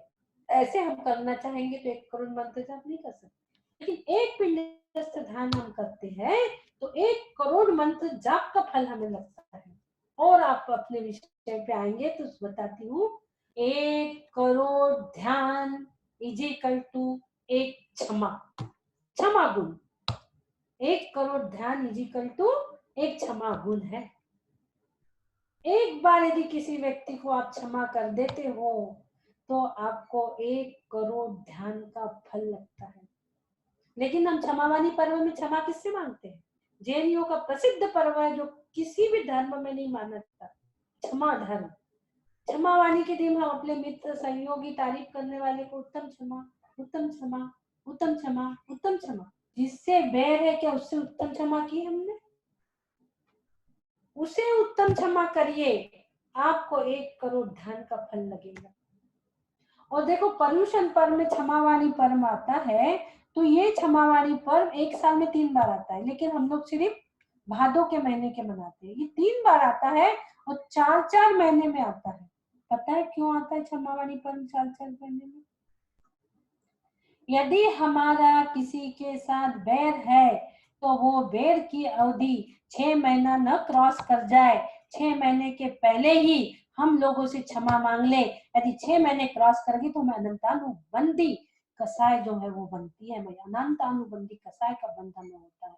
इसलिए 6 महीने के पहले ही 4-4 महीने में पर्युषण पर्व आते हैं कि हमारा किसी के साथ भेदभाव है तो हम वो 6 महीने के पहले ही उनसे क्षमा याचना कर ले। 4-4 महीने में 3 बार क्षमावाणी पर्व आता है, पहले ही आप क्षमावाणी कर ले। अब भी एक क्षमावाणी पर्व भी माना गया है, इसलिए इसे साल में 3 बार लिया गया है, क्योंकि ये हमारी कसाय ज्यादा दिन तक ना चले, अनंतानुबंधी कसाय ना बंधे क्षमा से। यदि हम क्षमा नहीं करते, किसी को बैर रखते लंबे समय तक तो हमारी अनंतानुबंधी कसाय बनती है। 15 दिन के अंदर ही आप उससे संधि कर लीजिए तो उत्कृष्ट क्षमा है वो। 15 दिन के अंदर ही आप क्षमा कर ले तो वो के माध्यम से सभी अपने अपना अपना देख ले कि हम इसमें से किस कैटेगरी में है, किस गुणों में है। ये अपनी प्रयोगशाला चल रही है। 76 नंबर देख लीजिए, शुक्ल रेशा। शुक्ल का वो शंख जैसा श्वेत कलर है, से होता है। अब हम के साथ कोई पक्षपात नहीं करता। शुक्ल रेशा वाला जीव किसी के साथ कोई पक्षपात नहीं करता कि ये गोरा है तो इसको मैं कोई पक्षपात नहीं, समव्यवहार है। राग देश पे से भजन की भी 2 लाइन मुझे याद आ गई। शुक्ल रेशा है तो देखिए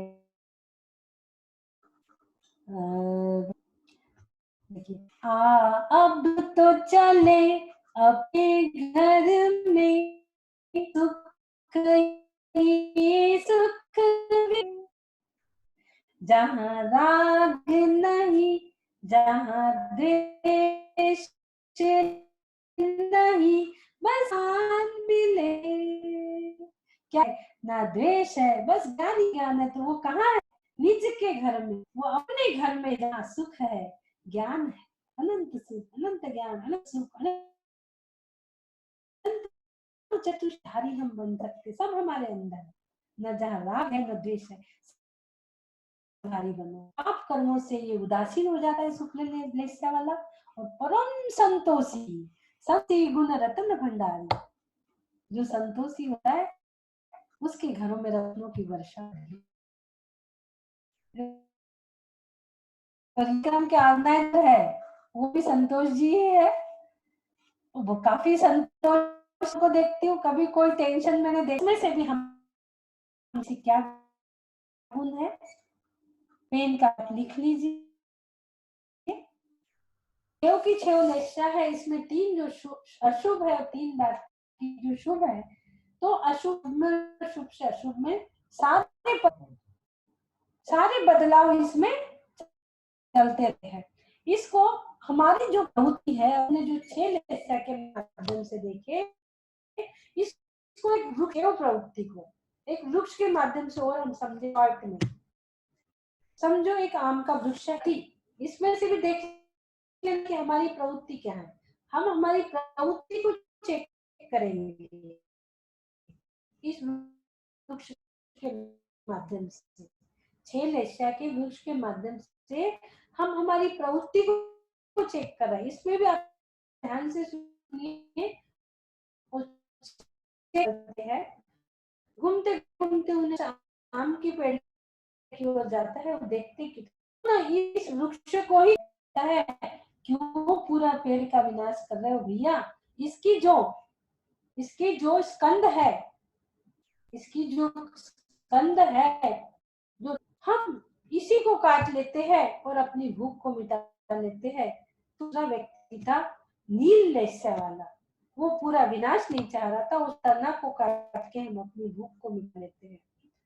जो तीसरा व्यक्ति था कापोत लेस्या वाला, वो कहता है भाई इसके स्कंद को भी क्यों काट रहे हो, एक बेंच को काट लो। नंबर भी दिए, फर्स्ट सेकंड थर्ड इधर आ रहा है, जब दिख रही है इस पे कापोत लेस्या वाला जीव खड़ा है और वो कहता है कि क्यों पेड़ को काटो, एक इसकी ब्रांच को काट लो, एक शाखा को काट लो और भूख को शांत कर लो।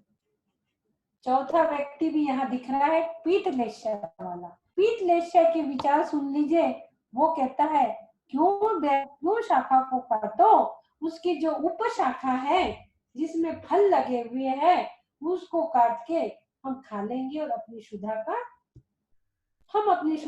को लेंगे। 4 हो गई। 5वीं लेस्या पद्म लेस्या की ओर हम चलते हैं। 5वीं पद्म लेस्या वाली की प्रवृत्ति क्या होती है, देखिए। पद्म लेस्या वाला कहता है भाई तना को भी क्यों काटो, जिसमें फल लगे हैं वो छोटी सी एक डंडी को काट लो और अपनी भूख को मिटा लो। जो फल लगे हुए हैं, लेस्या वाला कहता है जो लटक रहे हैं, जो फल है, मात्र फल को तोड़ लो, क्यों तना को तोड़ो, बेंच को तोड़ो, क्यों मात्र जो फल लटक रहे हैं सिर्फ फल को तोड़ो और अपनी भूख को मिटा लो। ये क्या बोल रहा है पद्म लेस्या वाला। 5 हो गए। 6वां जो है शुक्ल लेस्या। देखिए शुक्ल लेस्या वाला सबको कैसे समझाता है। शुक्ल लेस्या वाले की समझदारी यहाँ देखो। शुक्ल लेस्या वाला कहता है अरे भाई क्यों किसी फल को और पेड़ को आप कष्ट दो, क्यों तोड़ो, जो नीचे गिरे हुए फल है उसको अच्छे को उसमें से बीन लो, खा लो और अपनी प्यास को, अपनी शुद्धा को मिटा लो। जो नीचे गिरी हुई उसको खा के अपनी शुद्धा को मिटा लो। वो नहीं बोल रहा है कि तोड़ो, क्योंकि यदि हम इतना आसान नहीं है, पेड़ एक केंद्रीय जीव है। जब हम तोड़ते हैं कोई चीज तो जिस प्रकार हमारी एक नस तोड़ने में हमें दर्द होता है, इसी प्रकार का दर्द पेड़ों को भी होता है। आप उसके पेड़ पत्ते को देखो, उसमें कैसी नसें बनी रहती है। एक नस तोड़ने के बराबर उनको भी तकलीफ होती है। तो शुक्ल लेस्या ने उन्हें इस प्रकार समझाया। एक वृक्ष के हिसाब से हमने 6 लेस्या की प्रवृत्ति को जाने। अब इसमें हमें ये विचार करना है, ये सोचना है कि हमारी प्रवृत्ति कैसी है, हम किस कैटेगरी में आते हैं, किस प्रवृत्ति की कैटेगरी में आते हैं। सब लोग अपना एनालिसिस कर ले, लिख ले इसमें भी कि हमारी प्रवृत्ति कैसी है, क्या है। आगे हमने शुभ अशुभ लेस्या दिए है। 6 लेस्याओं में भावों के अनुसार शुभ और अशुभ चलते रहती है। शुभ वाला अशुभ में भी जाता है, अशुभ वाला शुभ में भी जाता है। फिर और आगे हम चलेंगे। गतों में लेस्या, गति कितनी, गति 4 होती है। मनुष्य गति, तिर्यंज गति, देव गति, नरक गति, और एक 5वीं गति भी होती है जो सिद्ध गति होती है। और सबका रिजर्वेशन यहीं से होता है। सबका रिजर्वेशन, ये मनुष्य गति जो है ये स्टेशन है, सबका रिजर्वेशन यहीं से होगा। आपको अभी सोचे कहाँ का रिजर्वेशन कराना है। नारकी की कृष्ण लेस्या होती है। नारकी का हम नरक का वर्णन भी काफी लंबा है, नरक का वर्णन भी हम कर सकते हैं। नरकों में काफी दुख है, लेकिन समय भी काफी बढ़ गया है, 4:15 को मैं इतना लड़ता झगड़ता है जीव, वहाँ कृष्ण लेस्या चलती है।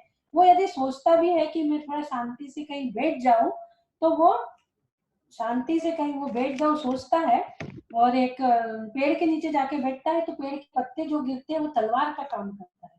तिल तिल करे देह के खंड, असुर मिटावे दुष्ट पिंड खंड कर देते हैं। और नारक में इतनी भूख इतनी प्यास लगती है, छेड़ा में आया है, तीन लोक को न जुखाए, मिटे भूख कनान लहाए। 3 लोक का पूरा अनाज भी खा लेगा नारक की जीव तो उसकी क्षुधा शांत नहीं होती। सिंधु नीरते प्राय तो पन कण बूंद लहाए।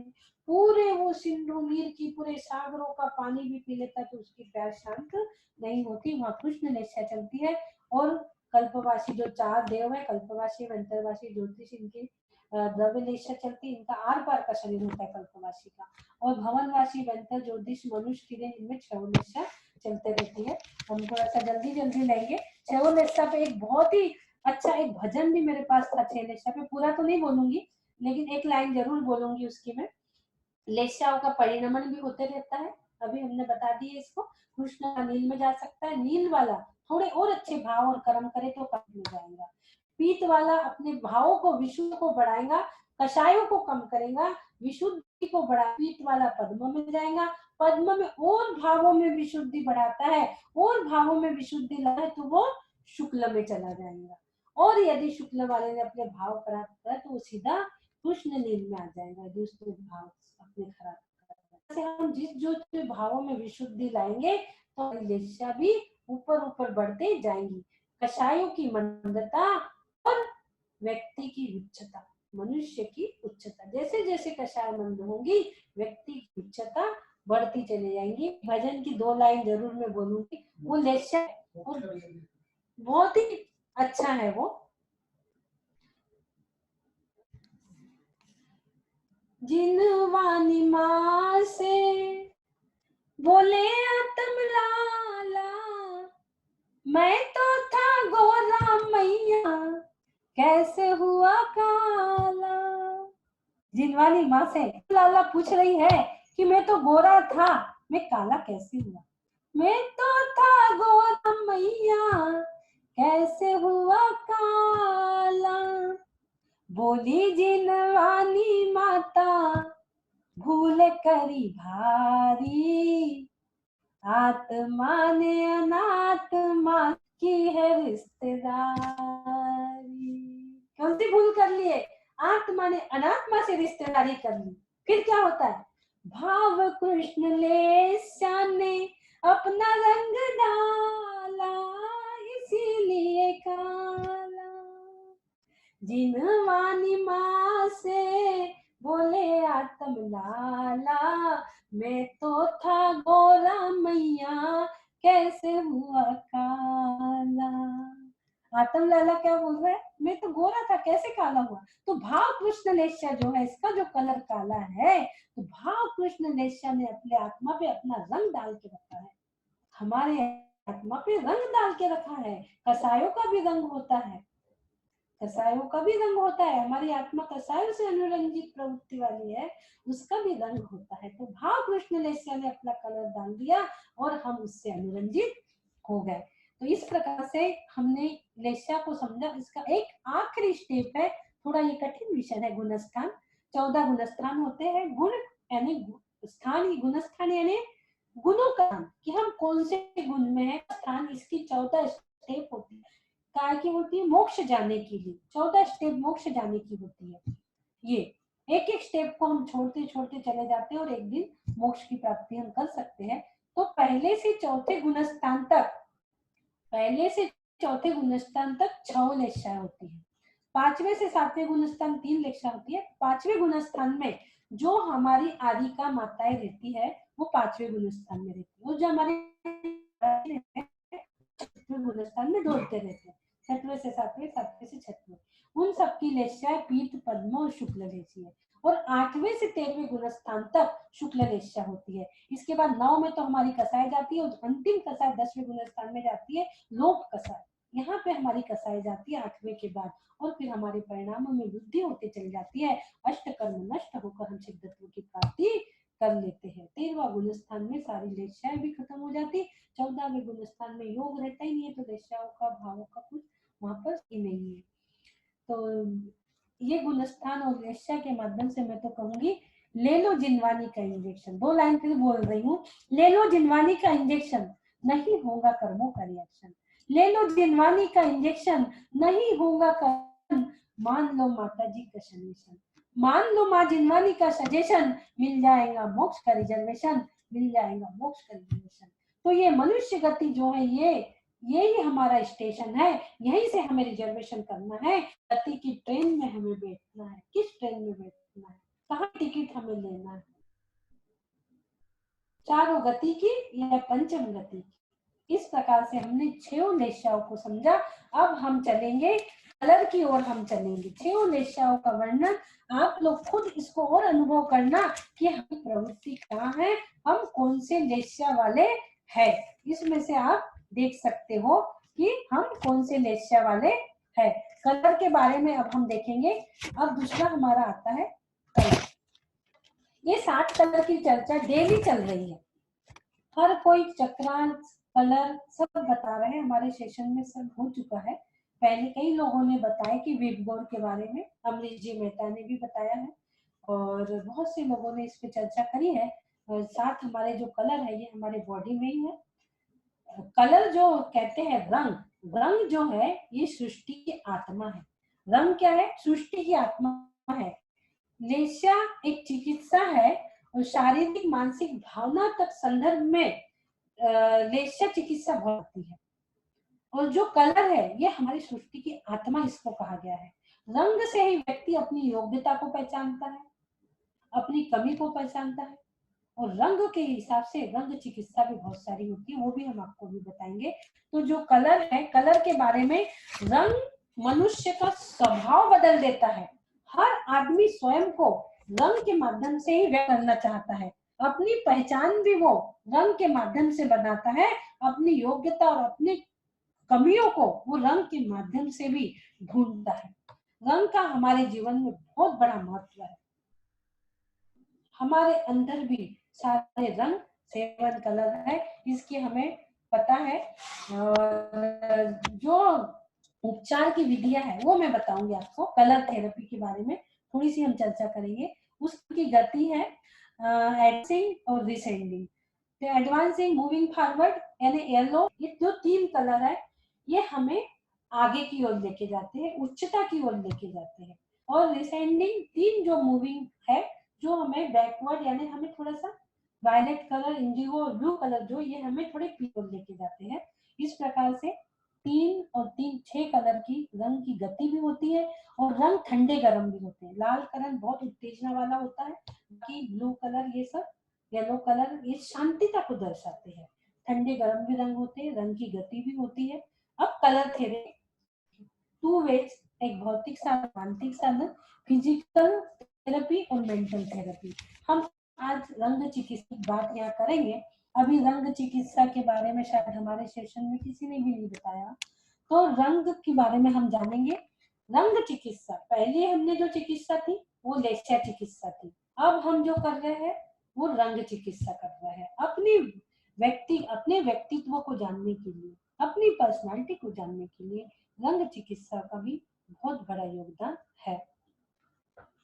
भौतिक साधन जो बाहर के साधन, घर का कलर कैसे होना चाहिए, घर का बैकग्राउंड का कलर कैसा होना चाहिए, यहाँ कौन सा कलर होना चाहिए, कपड़े का कौन सा कलर होना चाहिए, किस कलर के हम बैंगल पहने, किस कलर की चप्पल पहने, ये सब भौतिक साधन के कलर है।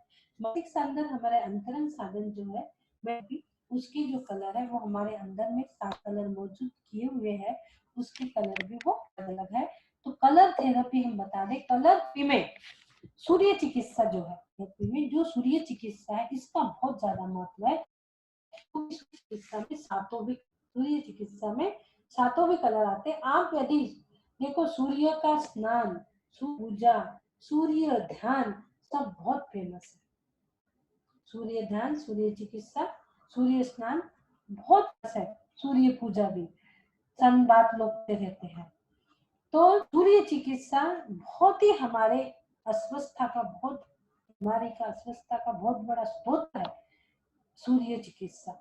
हम सुबह उठते 5 मिनट और सूर्य की ओर देखते हैं, कई लोग करते हैं ऐसा, सूर्य की ओर 5 मिनट हम देखते हैं तो सातों भी कलर हमारे अंदर में जाते हैं।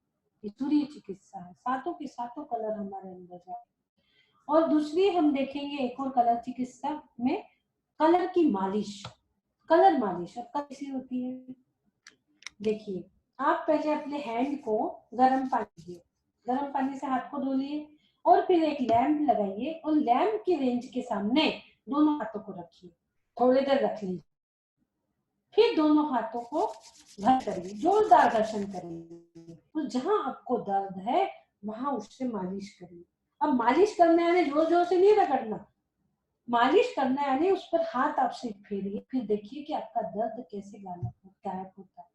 वो लैम्प की जो एनर्जी है, सातों रंग है उसमें, उससे आपका जो मालिश चिकित्सा के माध्यम से आपकी बॉडी की मालिश भी होती है। मालिश को जरूरी नहीं है, आप मालिश से ऐसे करिए धीरे से, ये हो गई मालिश चिकित्सा। तीसरा, रिबिन से भी हम अपने कलर को, हमारी बॉडी में जो भी कलर कम है उस कलर की कोई एक रिबिन या कोई कपड़ा, रंग थेरेपी कोई सामने रख ले। हमें आजकल तो सब दिखता है, पहले तो क्या है और देख नहीं पाते थे, अभी तो लोगों के पास ऐसे ऐसे इलेक्ट्रिक साधन आ गए, हमारी बॉडी में हमारे चक्रास में कौन सा की कमी है ये भी हम देख सकते हैं स्क्रीन पे। मेरे पास भी ओरा स्कैनर मशीन है, एक इलेक्ट्रिक साधन आता है कि आपके बॉडी का पूरा वो एक्सरे करके बता देगा कि आपके पूरे स्क्रीन में दिख जाएगा कि कौन से चक्रा का आपका कौन सा कलर डैमेज है, किस कलर के आपको कौन सा कलर कम है, कहाँ पूरे 7 चक्रास के कलर वो आपको बता देगा। तो हम देख लें कि हमारे में कौन से कलर की कमी है, हम वो देखेंगे और उस कलर का एक रिबिन या कपड़ा अपने सामने रख लीजिए और उसको जब तक देखते रहिए, उसको देखते रहिए, जब तक देखते रहिए जब तक वो आपकी चेतना में घुल मिल ना जाए वो कलर। जब आपकी चेतना में घुल मिल जाएगा तो कैसे घूमेगा, श्वासों के माध्यम से वो कलर को अंदर लेना है, श्वासों के माध्यम से वो रंग को आपको अंदर लेना है, वो कलर आपके अंदर बॉडी में प्रवेश कर जाएगा। तो कलर थेरेपी एक कपड़े के माध्यम से भी हम ले सकते हैं, जिस कलर की कमी है वो अंदर ले सकते हैं। ये कलर थेरेपी पे एक ध्यान भी 2.5 मिनट का ध्यान, एक 2.5 मिनट का ध्यान आप लोगों को मैं कराऊंगी कलर कैसे, क्योंकि अभी मैंने एक, अब नाम तो नहीं लूंगी वो दीदी का, वो दीदी ने 22 साल की बीमारी दूर की सिर्फ रंग कलर से और चक्रास को क्लीन करके।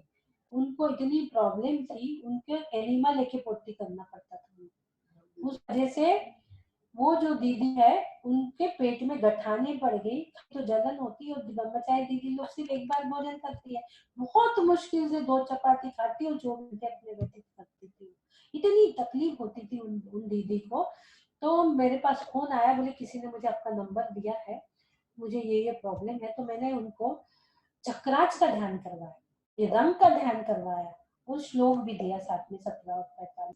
वो दीदी ने जैसे जैसे मैंने बताया था वैसे ही किया। क्यों?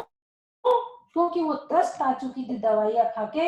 मैंने कहा दीदी फेंक दो, यदि आपकी साधना में शक्ति है तो आप ऐसे ही ठीक हो जाएंगे, आपको लेने की जरूरत नहीं। बोले मैं मस्त आ गई अर्चना दवाई खा खा के, मैं दवाई नहीं खाऊंगी, बिल्कुल फेंक दो। उन्होंने जैसा मैंने बताया वैसे ही किया और कुछ योगिक क्रियाएं भी की उन्होंने उसके साथ। 15वें दिन मुझे फोन आया कि अर्चना मैं 60% ठीक हूँ, और परसों उनके 21 दिन हुए, अभी ज्यादा दूर की बात नहीं है, अभी की है। परसों सुबह सुबह फोन आया, अर्चना मेरा प्रेशर बनने लगा, मुझे काफी फायदा हुआ, अब मैं जितना आपका धन्यवाद करूँ कम है। ठीक वो हुई, लेकिन खुशी मुझे इतनी हुई, हमारे जो साधक संघ रहता है, यदि उनको कोई तकलीफ आती है तो वो उनके साधना में बाधक बनती है। हमें सिर्फ ये ध्यान रखना है कि उनकी साधना में निरंतरता बनी रहे, उनकी साधना में ब्रेक ना आए, जितना हम कर सकते हैं करें। हमने उनको हीलिंग दिया, ध्यान करवाया, ध्यान का वीडियो भेजा, वो देख देख के उन्होंने करा और आज रिजल्ट मिला। 22 साल की बीमारी वो कहती थी मैं 98 से परेशान हूँ, मेरे पूरी जलन खत्म हो गई, 100% जलन चली गई, अब मैं खाती मुझे जलन नहीं थी, पेट में जो दाग थे वो भी डिजॉल्व हो गए पूरे, बनने लगा। इतना बड़ा बहुत बड़ी ये मतलब उपलब्धि है ये कि चक्रास क्लीन करने से रंग थेरेपी 2.5 मिनट का रंग थेरेपी आपको मैं कराती हूँ। देखिए दोनों पैरों को आप फर्श पे चिपका दीजिए, जमीन पे चिपका दीजिए और सोचिए विचारिए ये जो कलर है ये पृथ्वी, ये जो सृष्टि है, सृष्टि की आत्मा का कलर रंग। सोचिए कि जमीन से पृथ्वी से आपको 3 कलर मिल रहा है तो हमारे नीचे के चक्रास रेड येलो ऑरेंज तीनों कलर सोच लीजिए आंख बंद करके, तीनों भी कलर पैरों के माध्यम से आपके अंदर प्रवेश कर रहा है। जिस चक्रास पे जिस कमी है, जिस कलर की कलर आपकी बॉडी में जा रहा है, सोचिए विचारिए आपके अंदर में तीनों कलर प्रवेश कर रहे हैं और आपको शांत बना रहे हैं, आपका मूलाधार चक्र स्ट्रॉन्ग कर रहे हैं, सैक्रल चक्र आपका स्ट्रॉन्ग कर रहे हैं, नाभि चक्र आपका स्ट्रॉन्ग कर रहा है। तीनों भी कलर पैरों के माध्यम से सोचिए आपके अंदर आ रहे हैं। ये 3 कलर हो गए। अब जो हमारे हार्ट चक्र के ऊपर के 3 है, विशुद्धि, आज्ञा चक्र और क्राउन चक्र। ये जो 3 चक्र के 3 कलर है, जहाँ डार्क ब्लू यानी बेगनी और स्काई ब्लू कलर, ये जो 3 कलर है सोचिए। अब देखिए आसमान की तरफ, आसमान से आपको तीनों भी कलर आसमान से मिल रहा है। विचार करिए, सोचिए आसमान से ऊपर से तीनों भी क्राउन चक्र से होते हुए आपकी बॉडी में आ रहा है। सोचिए विचारिए, तीनों कलर आपकी बॉडी में आ रहे हैं और आपके क्राउन चक्र, आज्ञा चक्र, विशुद्ध चक्र बना रहे हैं। आपका आईक्यू मेमोरी बढ़ा रहे हैं, आपकी बौद्धिक क्षमता बढ़ा रहे हैं, आपका ज्ञान का क्षण बढ़ रहा है। विचार करिए, सोचिए। 3 और 3 6 चक्र, अथवा कलर ग्रीन जो कि हमारे हृदय में स्थित है अनाहत चक्र पे। अब ये एक कलर हमें और लेना है तो कहाँ से लेना है? सोचिए आपके सामने आपके घर के गार्डन है, बहुत सी हरियाली है, आपके घर में भी गार्डन होंगे। सोच लीजिए बहुत सारी हरियाली वहां लगी हुई है और वो ग्रीन कलर हमें वो सामने वाले गार्डन से ग्रीन कलर लेना है सामने से और हमें वो अपने हार्ट में अंदर प्रवेश करना है। वो ग्रीन कलर को जब तक देख लीजिए जब तक आपके चैतन्य से वो ग्रीन कलर घुल मिल ना जाए, जब तक उसको अपने श्वास के माध्यम से लेते रहिए, क्योंकि ग्रीन कलर आनंद का कलर है, खुशहाली का कलर है।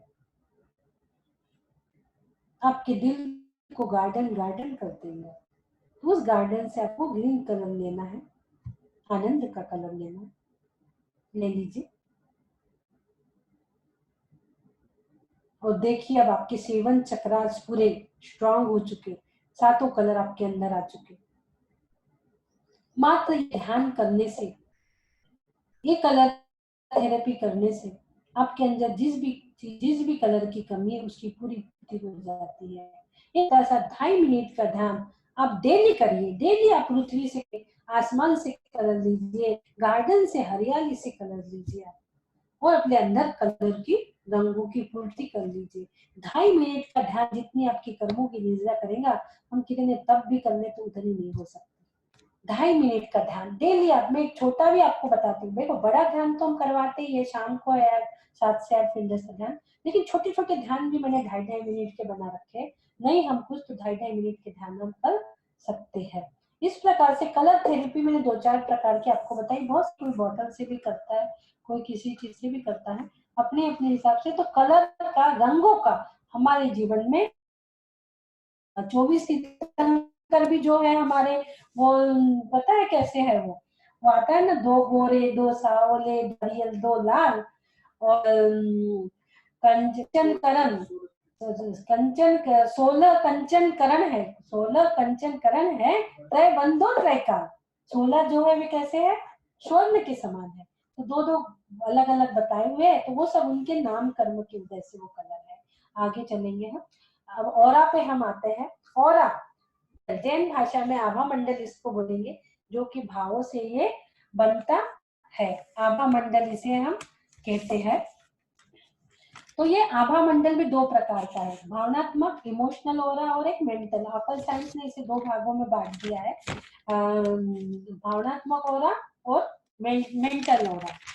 2 प्रकार का ऑरा है। यानी कोई दिल से सोचता है और कोई दिमाग से सोचता है। बस दो ही चीजें, कोई दिल से सोचता है और कोई दिमाग से सोचता है, उस प्रकार का उसका ऑरा बनता है। ऑरा यानी क्या? सिंपल लैंग्वेज में ऑरा यानी एक बाउंड्री है। ऑरा यानी एक बाउंड्री, सुरक्षा कवच हमारा। एक जैसे हमारे घरों में बाउंड्री वाल रहती है, गार्डन में बाउंड्री वाल रहती है, बस ऑरा यानी बाउंड्री होती है। लेस्या के साथ आभा मंडल का संबंध है। हमारा जो स्थूल शरीर है, स्थूल शरीर के साथ दो सूक्ष्म शरीर जुड़े हुए हैं। स्थूल शरीर के साथ दो सूक्ष्म शरीर जुड़े हुए। देखो मतलब आभा मंडल हमारा कैसे बनता है। हमारा जो स्थूल शरीर है उसके साथ दो सूक्ष्म शरीर जुड़े हुए हैं, एक तेजस शरीर और एक कारमान शरीर। तेजस शरीर और कारमान शरीर दो जुड़े हुए हैं। हमारा जो आभा मंडल बनता है ये भावों से बनता है। भाव जैसे रहेंगे वैसा हमारा आभा मंडल, हमारा ऑरा तैयार होता है। अब ये भाव कहाँ से बनते हैं? अब ये जो भाव है, ये भाव कैसे बनते हैं? भाव कैसे बनते हैं हमारे? ये भाव कहाँ से बनते हैं? अब प्रश्न आया भाव कैसे बनते हैं? तो हमारी जो चेतना में कर्म शरीर है, हमारी जो चेतना में कर्म शरीर है, कर्म शरीर के वाइब्रेशन, कर्म शरीर का स्पंदन हमारे तेजस शरीर के पास आता है, तेजस शरीर से टकराता है और वो वहां से एक मस्तिष्क का जो एक भाग है हाइपोथैलेमस, वहां जाके वो अभिव्यक्त होता है और वहां से ही विचारों का और व्यवहारों का संचालन वो करता है। हाइपोथैलेमस में आके वहां से विचार और व्यवहार का संतुलन वो करता है। वहीं से शुरू होते हैं हमारे भाव। कुछ शुभ भी होते हैं, कुछ अशुभ भी भाव होते, कुछ अच्छे भी होते, कुछ बुरे भी होते, और उस प्रकार से ही हमारा आभा मंडल और हमारा दिखने लगता है। ये अदृश्य है, दिखता नहीं, लेकिन अभी बहुत सारे भौतिक साधन आ गए, बहुत सारे डेवलप हो चुका है, तो ऑरा स्कैन मशीन से भी सब देखने लगे। मेरे पास भी ऑरा स्कैन मशीन भी पिछली बार मैंने आपको बताया था। 8 से 10 फीट तक यदि ऑरा है तो वो बहुत अच्छा होता है, लेकिन साधु संत का ऑरा देखेंगे आप तो बहुत दूर दूर तक जाता है। इस प्रकार से दो प्रकार के ऑरा होते हैं और उन्हीं के भाव के आधार पर आभा मंडल बनता है, जो कि अंडाकार रहता है। और व्यक्तित्व जो पर्सनालिटी निर्माण होती है, जो चरित्र निर्माण होता है, वो आभा मंडल के हिसाब से ही होता है। आभा मंडल जैसा रहेगा वैसे उस व्यक्ति का चरित्र निर्माण होगा। और जो हमारा आभा मंडल रहता है उसमें एक कलर जो रहता है वो तेज रहता है, एक कलर वो तेज रहेगा। तो समझिए वो जो कलर हमारा तेज है उस कलर की प्रवृत्ति हममें है। तो कौन से कलर का क्या है हमने देख ही लिए। जो कलर आध्यात्मिकता का कौन सा है, हमने भी पीछे अभी एक हमारी गई थी ना स्लाइड, उसमें हमने देखे ना कि वायलेट कलर आध्यात्मिकता है, गहरा नीला अंत प्रेरणा का है, नीला धार्मिक रुचि का है, हरा सामंजस्य का, पीला बौद्धिकता का, नारंगी ऊर्जा देने वाला और लाल जो है वो जीवंतता का है। तो जब हमारे ऑरा में जो कलर ज्यादा डार्क दिखता है तो सोचिए हम ऐसे ही है। यदि बैगनी कलर डार्क दिख रहा है तो हम आध्यात्मिक है। यदि पीला कलर ज्यादा दिख रहा है सोचिए कि बौद्धिकता है। यदि नारंगी कलर ज्यादा दिखता है तो सोचिए हम एनर्जेटिक है। और लाल कलर ज्यादा दिखता है तो सोचिए हम जीवंतिक है। कलर के माध्यम से हम देख सकते हैं कि हमारा कैसा ऑरा है। अब हम आगे चलेंगे और प्रश्न है, आगे का जो प्रश्न है, हमने आभा मंडल देख लिया, लेशिया देख लिए, रंग भी देख लिए। अब जो है वो हम थोड़ा आगे चलेंगे कि जो अभी तक का सार है वो व्यक्तित्व का बदलाव, personality change, when, how, why, कब, किस तरह, क्यों, कब, कैसे, क्यों, हम कैसे कर सकते व्यक्तित्व बदलाव। अब यह प्रश्न हमारे अंदर है। तो व्यक्तित्व बदलाव यानी सिंपल लैंग्वेज में व्यक्तित्व बदलाव यानी भाव बदलना। व्यक्तित्व बदलाव यानी क्या? भावों को बदलना। और भावों को बदलना इतना आसान काम नहीं है। ये भाव चिकित्सा है। भाव चिकित्सा यह एक बहुत ही कठिन सा, अभी तक जो अभी रंग चिकित्सा, लेशिया चिकित्सा देखे, लेकिन भाव चिकित्सा ये सबसे बड़ी कठिन सा है। कोई अपने भाव को बदलना ही नहीं चाहता। हर कोई कहता मैं राइट, आई एम राइट, मैं जो बोल रहा हूँ वही राइट है, जो मैं बोल रहा हूँ वही सत्य है।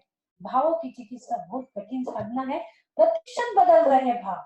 हर समय हमारा एक समय की पर्याय, हर समय हमारे चिंतन की धारा बदल रही है। चिंतन, व्यवहार और कर्म सभी कुछ हमारा निरंतर बदल रहा है। मानसिक है, व्यवहार क्या है, कायिक है, और कर्म जो कर्म है हमारे, ये हमारे कार्य है, ये निरंतर बदल रहे हैं। इस बदलाव में, ये बदलाव का व्यक्तित्व से बहुत ज्यादा इसका जुड़ाव है, गहरा। यदि हम अपने भाव को थोड़ा थोड़ा बदलने का, भाव को बदलना है, भाव का शोधन करना है कि हमारे भाव कैसे चल रहे हैं। कुछ भाव चलते हैं, कुछ भाव अंदर डालते हैं, हमारे भावों की हमें एनालिसिस करना है और अपने व्यक्तित्व दिखाना है। ध्यान, कायो, छोटे छोटे नियम, प्रतिक्रमण आदि से भी हम अपने व्यक्तित्व का बदलाव है। और एक बहुत ही अच्छी चीज व्यक्तित्व बदलाव की वो बताऊंगी, बहुत ही सुंदर और बहुत सरल बताऊंगी कि व्यक्ति बदलाव का एक सबसे सिंपल और सबसे अच्छा एक चरण है। प्रथम चरण है वो एंट्री ऑफ बुराई प्रोहिबिटेड। क्या है? एंट्री ऑफ बुराई प्रोहिबिटेड। यहाँ एक लेबल लगाओ मस्तिष्क पे कि बुराई का निषेध है, बुराइयों को अपने अंदर प्रवेश मत करने दो। जो बुराई है, बुराई का गेट अपने बंद कर दिए। ये पहला चरण और सिंपल चरण है। बुराइयों का गेट आपने बंद कर दिए तो आप अपनी पर्सनालिटी को चेंज कर सकते हैं। एक लेबल लगा लीजिए, क्योंकि मस्तिष्क ही है, ये एक गेट ऐसा है मस्तिष्क का, यहीं से सारी चीजें अंदर प्रवेश करते हैं। यहाँ एक लेबल लगा दीजिए। कई जगह लिखे रहता है ना, इसका निषेध है, दारू पीने का निषेध है, इसका निषेध, कई जगह लेबल लगे रहते हैं।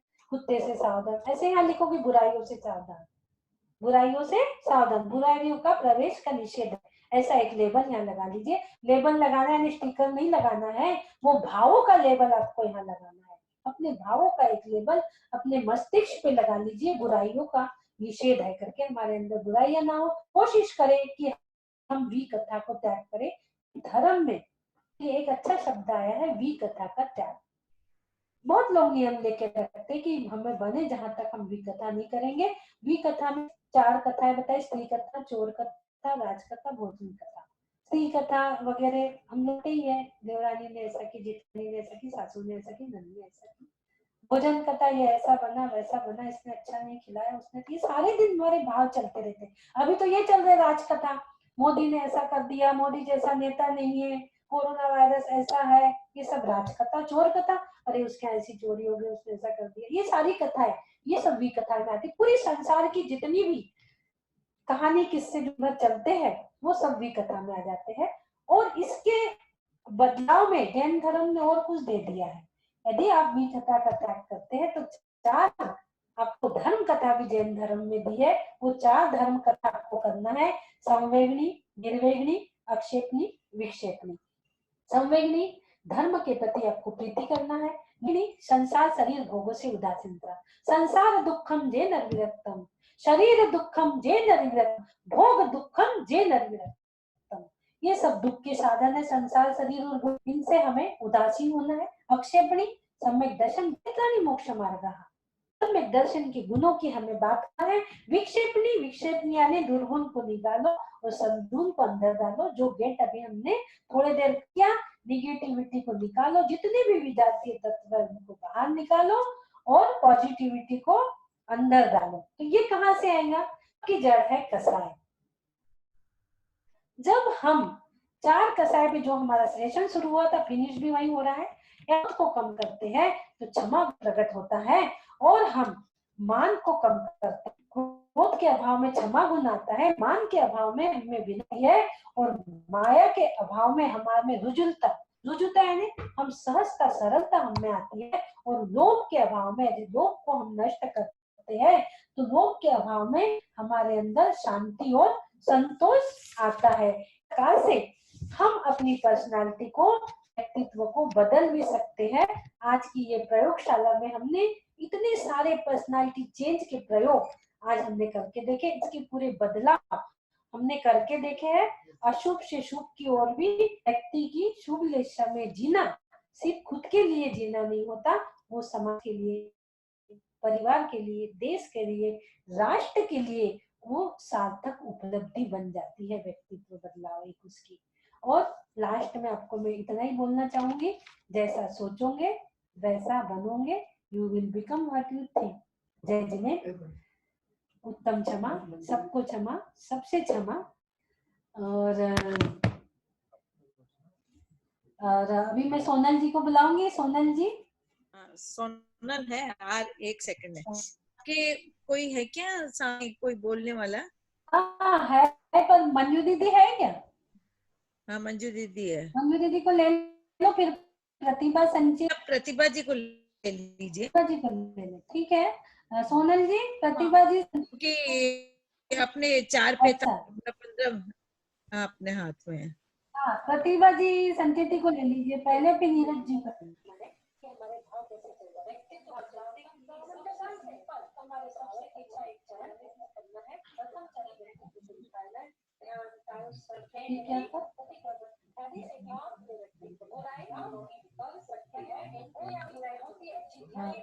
हाँ, आवाज नहीं आ रही, कोई बोल रहा है क्या?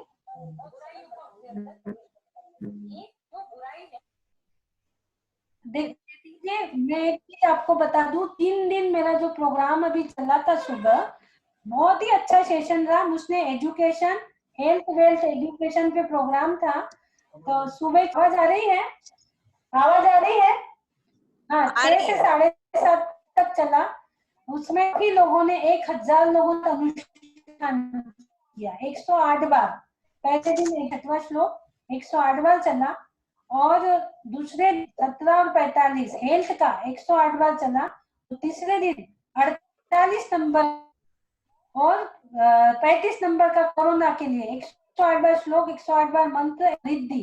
3 दिन तक सुबह 6 से 7, 3 दिन तक चला ये सेशन। और कई लोगों ने 1000 लोगों ने, और बाहर के 10 सिटी उसमें जुड़ी थी, Hong Kong, Bangkok, Singapore, Australia, US, London, और भी बहुत सी 10 सिटीज उसमें जुड़ी थी। और 3 दिन बहुत अच्छा सेशन रहा। तो संगम फाउंडेशन हैदराबाद वालों ने कराया उसको, नीरज सुराना जी ने उसको कराया। लोगों को बहुत आनंद आया। जो सुबह नहीं उठ पाए, फोन आया मुझे कि दीदी हम लोगों ने तो आपका देख के वीडियो शाम को कर दिया। जो सुबह नहीं कर पाया उन्होंने शाम को उसको सेशन को किया देख के। तो आप देख लीजिए, किसी को कर लीजिए, अनम्यूट करिए जी।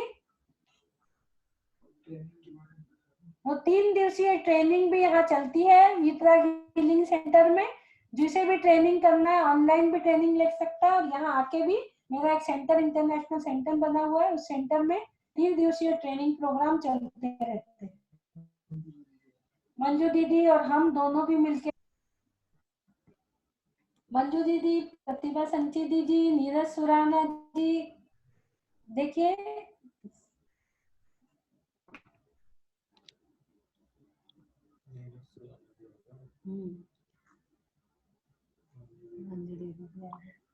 बहुत सुंदर सेशन लिया अर्चना जी आपने, बहुत बहुत सुंदर लेशा। और जो भाव लेशा आपने बताई, आचार्य विद्यासागर जी हमेशा कहते हैं कि अगर तुम अपने बिजनेस में बैठे हो और रामटेक के बारे में सोच रहे हो तो रामटेक का ही पुण्य लगेगा, और रामटेक में बैठ के तुम के बारे में सोच रहे तो दुकान का ही वो लगे। तो जो भाव है वो बहुत ही बढ़िया दीदी ने उदाहरण से समझाया। और मैं कहूंगी कि जो अर्चना जी जो ट्रेनिंग देती हैं 3 दिन की भक्तांबर की, अभी तो लॉकडाउन है तो आप जूम पे ले सकते हैं, और 7 दिन की, जिसको भी भक्तांबर का ट्रेनर बनना है, ये जो इंटरनेशनल वीतराग हीलिंग सेंटर इन्होंने बनाया है, जब ये पूर्ण रूप से तैयार होगा तो एक अद्भुत अद्भुत चीज हो अपने आप में। इनकी इच्छा ही है कि जो मेरा सेंटर रहे वो कहीं ना हो, तो वैसा ही सेंटर इनका बनने वाला है, fully automatic, controlled by remote, controlled by mobile phone. और इनकी तपस्या के बारे में तो सोनल ने बताया ही। तो मैं चाहूंगी, हर कोई पूछता मुझे ट्रेनिंग करना है, तो 3 दिन की ट्रेनिंग करना है। इनका फोन नंबर है, इनका वीतराग सेंटर है, 3 दिन की करिए, 7 दिन की करिए, लॉकडाउन खुल जाए तो नागपुर आके करिए। और हमारे सामने नीरज सुराना जी दिख रही हैं, इनको जिन्होंने अभी इनका हैदराबाद संगम वेलनेस से 3 दिन का प्रोग्राम आया। तो सुराना जी फीडबैक देंगी कैसा प्रोग्राम लिया अर्चना ने। आईडी मंजू जी हेलो, हाँ आवाज सुन रहे? कैलकाटा से मीना जैन है, वो भी भक्तामर में सेवा देना चाहती है और पीएचडी करना चाह रही है। तो मैं आपका नंबर दूंगी। वो बोल रही है मेरे को मंजू दीदी से बात करना है, तो आप उनको सजेस्ट करिएगा कि वो कौन से श्लोक पे करना चाह रही है, उसके क्या भाव है। हाँ जी बिल्कुल। और मैं एक बात और शेयर करना चाहूंगी, तभी हमारे इंटरनेशनल जब प्रोग्राम हो रहा था उसमें शीला जी कलकत्ता की आई थी, कोठारी की, तो उन्होंने कहा था कि हमारे कोई फ्रेंड के ब्रेन ट्यूमर हो गया था और आंखों से दिख नहीं रहा था, तो हमने ललिता जी को फोन किया तो उन्होंने कहा मंजू जी तो नहीं है, अभी अर्चना जी है यहाँ पर, कलकत्ता आई है तो इनको कराइए।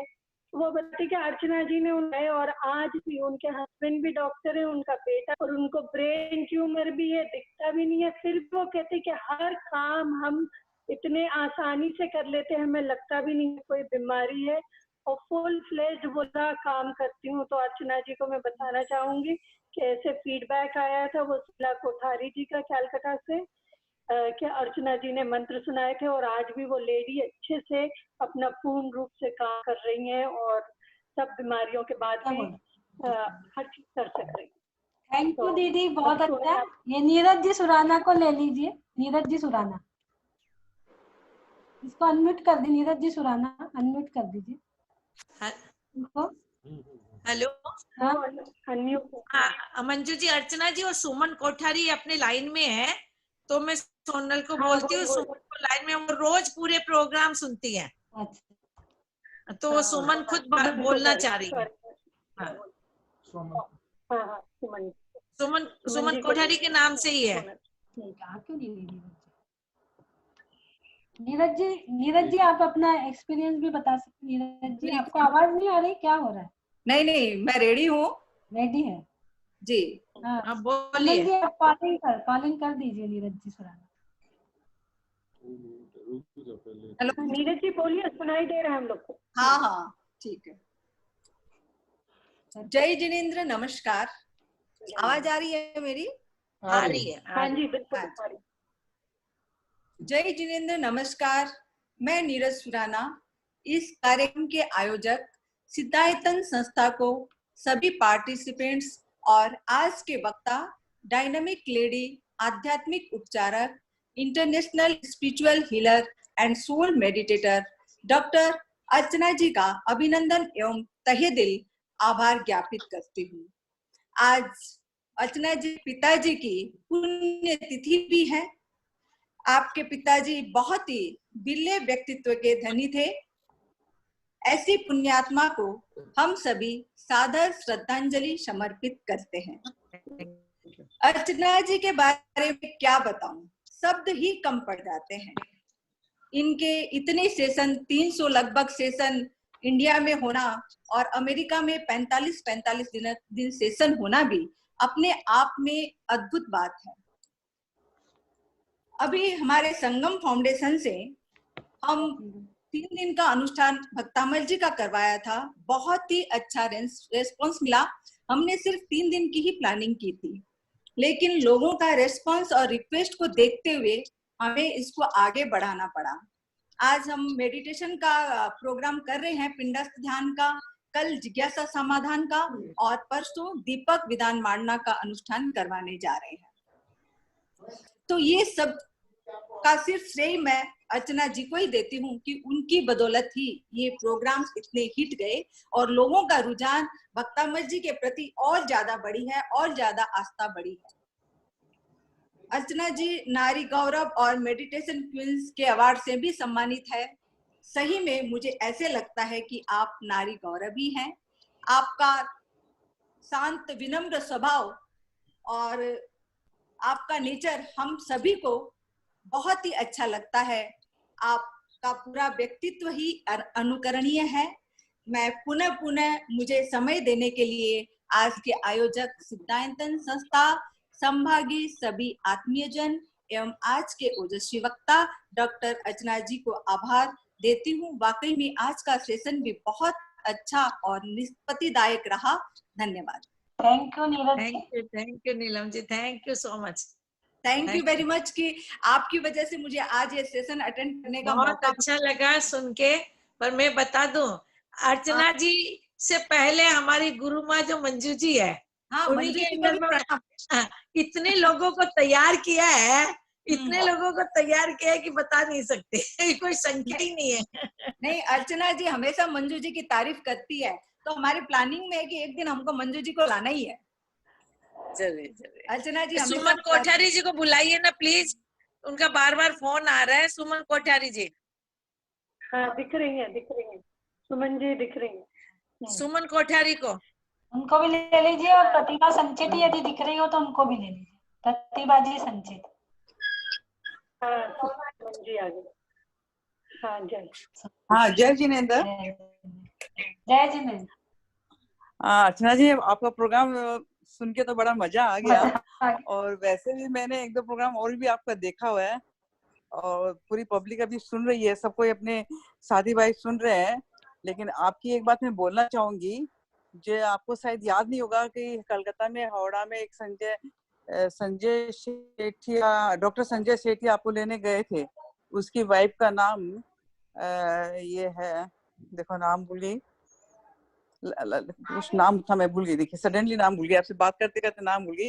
ये थोड़ा दिन पहले ही मैंने मंजू जी को ये बात बोला था, ये बात मैंने ललिता जी को काफी बार बोलती है। कोई भी सेक्शन कोई भी प्रोग्राम होता है तो मैं कुछ बोलूं नहीं बोलूं, लेकिन ये आपके जो शब्द है मैं बोलती हूँ कि अर्चना जी के हाथ में एक चमत्कार है, उनकी हीलिंग करते हैं, जो भी करते हैं उनके एक चमत्कार है, ऐसा चमत्कार, अद्भुत चमत्कार है कि कैसे उनसे ठीक हो गया। आज भी सभी सुन रहे हैं कि भक्तांबर में इतना बड़ा चमत्कार है कि आज भी उनके एकदम ठीक है। हाँ ये है कि आंखों से जो नहीं दिखता है वो तो नहीं दिखता है, ये तो भगवान की कृपा है क्या है, लेकिन उनके आज भी वेदना नहीं है अर्चना जी, और वो एकदम ठीक है, अपना सब कुछ काम करती है और करती है, आज भी वही भक्तांबर पढ़ती है। मैं कह ही नहीं पा रही हूँ कि आपके किन लफ्जों में मैं आपका धन्यवाद करूँ। और ललित तो नहीं है, सब आदिनाथ भगवान की कृपा है, आदिनाथ भगवान को धन्यवाद कहिए आप। नहीं भगवान है इसमें उसमें सबसे ज्यादा मंजू दी का मैं शुक्र से क्योंकि मंजू दी को मैंने फोन किया था, तो मंजू दी मेरे को बोला कि ललिता जी को फोन करो। ललिता जी बोले सुमन कल उड़ने वाली है अर्चना, तुमको आज जो करना तुम कर लो। मतलब मेरे लिए एक रात बहुत है, एक रात ही मेरे लिए बहुत है कि सच्ची में कहीं सेक्शन होता है, कहीं भी कोई सेक्शन, ये बात मैंने 50 बार मैंने सबको सुना दी है, टॉपिक में जरूर सुनाती हूँ। अर्चना जी ने जो चमत्कार किया है, बहुत बड़ा चमत्कार।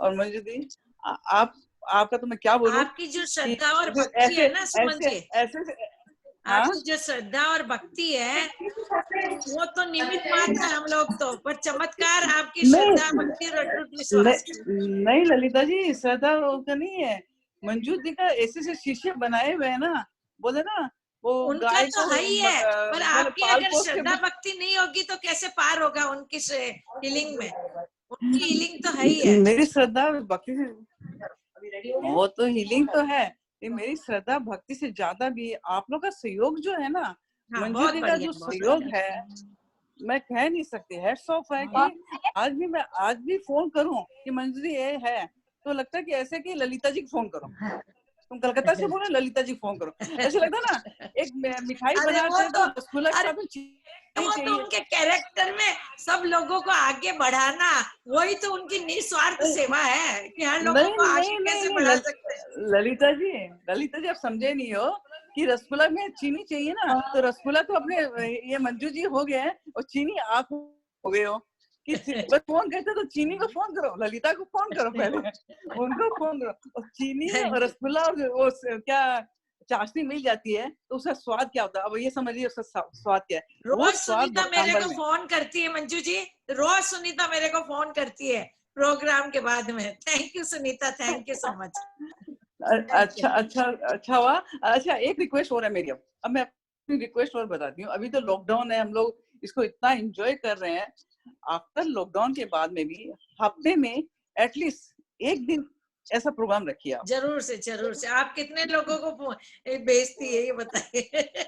मैंने मेरे तो सब लिस्ट बनी, मैं आपको पूरा लिस्ट बताऊंगी ना मेरे ग्रुप में, बोले यार तू रोज एक ही चीज सुन तो सही, सब फ्रेंड्स को बोलते सुनो तो सही, बोला हम लोग सुन के इतना अच्छा लग रहा है कि लगता है कि लॉकडाउन के टाइम पास 2-3 घंटा तो ऐसे टाइम पास हो जाता है। 20 मिनट तो लगता है कि भाई कनेक्ट करो। बोले ना एक मशीन सी चलने लग जाती है शरीर में। ये हाँ, अरे आ रहा है प्रोग्राम आ रहा है, जल्दी से करो, जल्दी से करो। ये चीज है। लेकिन मंजू दी, ये हफ्ता में एक दिन तो आपको कंटिन्यू करना पड़ेगा। सुमन जी सब करेंगे हम हाँ। कंटिन्यू। जब आप पीएचडी करोगे एकदम सेंटर खुलेगा, क्या बोल, आप पीएचडी करोगे भक्तांबर पे और आपका सेंटर खुलेगा, तब करेंगे हम कंटिन्यू। मंजू जी ऐसे मत बोलिए, सुनीता, कलकत्ता में आपका सेंटर खुलना चाहिए। मंजू जी मीना जैन है, वो भी बराबर ऐसे ही बोलती है कि सेशन, कई लोग ऐसे हैं कि बड़े बड़े लोग हैं, जो रमेश दमानी जो इंश्योरेंस वाले हमारे सीएस आडा साहब को हम कल लेके आएंगे, इसमें मालूम है वो बोलते हैं कि हम 3 बजते सबको बोलते हैं कि सब आ जाओ यहाँ पे, सब काम छोड़ के। अरे बहुत तो ना सुनते सुनते फोन करना पड़ता है बीच में, अरे तुम आई कि नहीं, अरे तुम आई नहीं आई, तो ऐसा होता है बीच में 5 मिनट बीच में मिस भी हो जाता है programme. Thank you Sunita, thank you so much. अब मंजू जी, अब एक काम तो करो, हफ्ते में एक दिन का हमारे साथ प्रॉमिस कर लो, और कुछ नहीं चाहिए हमको कुछ तो गिफ्ट दोगे आप। बिल्कुल। तो अब हमको यही गिफ्ट चाहिए आपका। ठीक है कि हफ्ते में एटलीस्ट एक दिन। Thank you. ये कोई शिल्पा जैन बोल रही है कि मुझे कुछ बोलना है। सोनल, ये शिल्पा जैन कोई बोल रही है कि मुझे कुछ बोलना है। हाँ, उनको अनम्यूट अगर कर दे। शिल्पा जैन है कोई। सोनल, शिल्पा जैन आगरा से होंगी। हाँ कर रही हूँ। आगरा शिल्पा जैन के नाम से नहीं है, कोई और नाम से उन्होंने लॉगिन किया। हाँ मिल गई। वो उनका स्पेलिंग थोड़ा डिफरेंट है।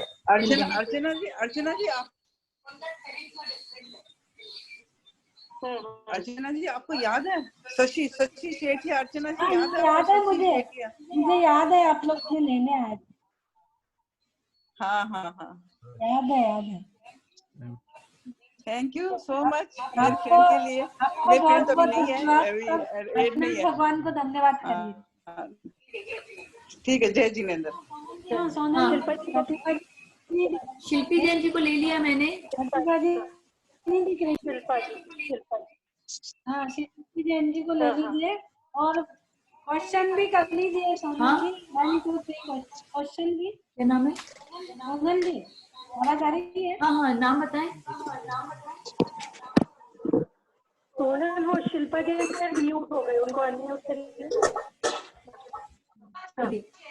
हाँ शिल्पा जी बोलिए, क्या कह रहे थे आप? हाँ शिल्पा जी बोलिए, आप अनम्यूटेड है। शिल्पा जी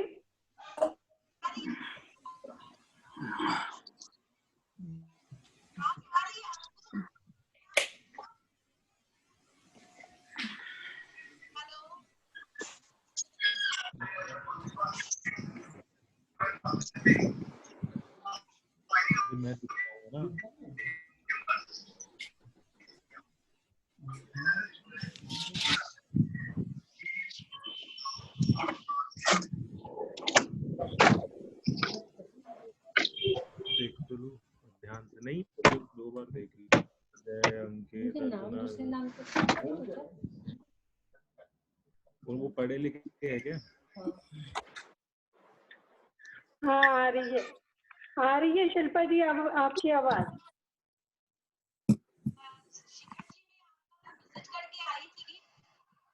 और मुझे बहुत अच्छा लगा। मैंने से भी बात की थी इस विषय में कि दुनिया था नागपुर आने का कोशिश कर रही थी, इसी बीच लॉकडाउन हो गया। अर्चना जी आपसे तो बात होती रहती है हमारी।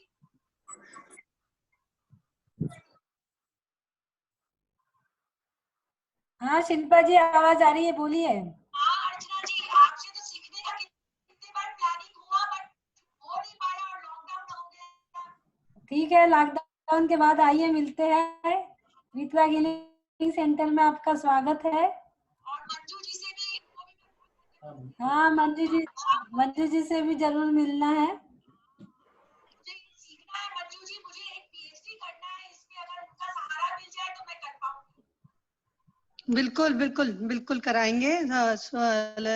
या अर्चना जी आपको सब विधि समझा देंगी और हम लोग का गाइडेंस रहेगा, हम सब सिखा देंगे।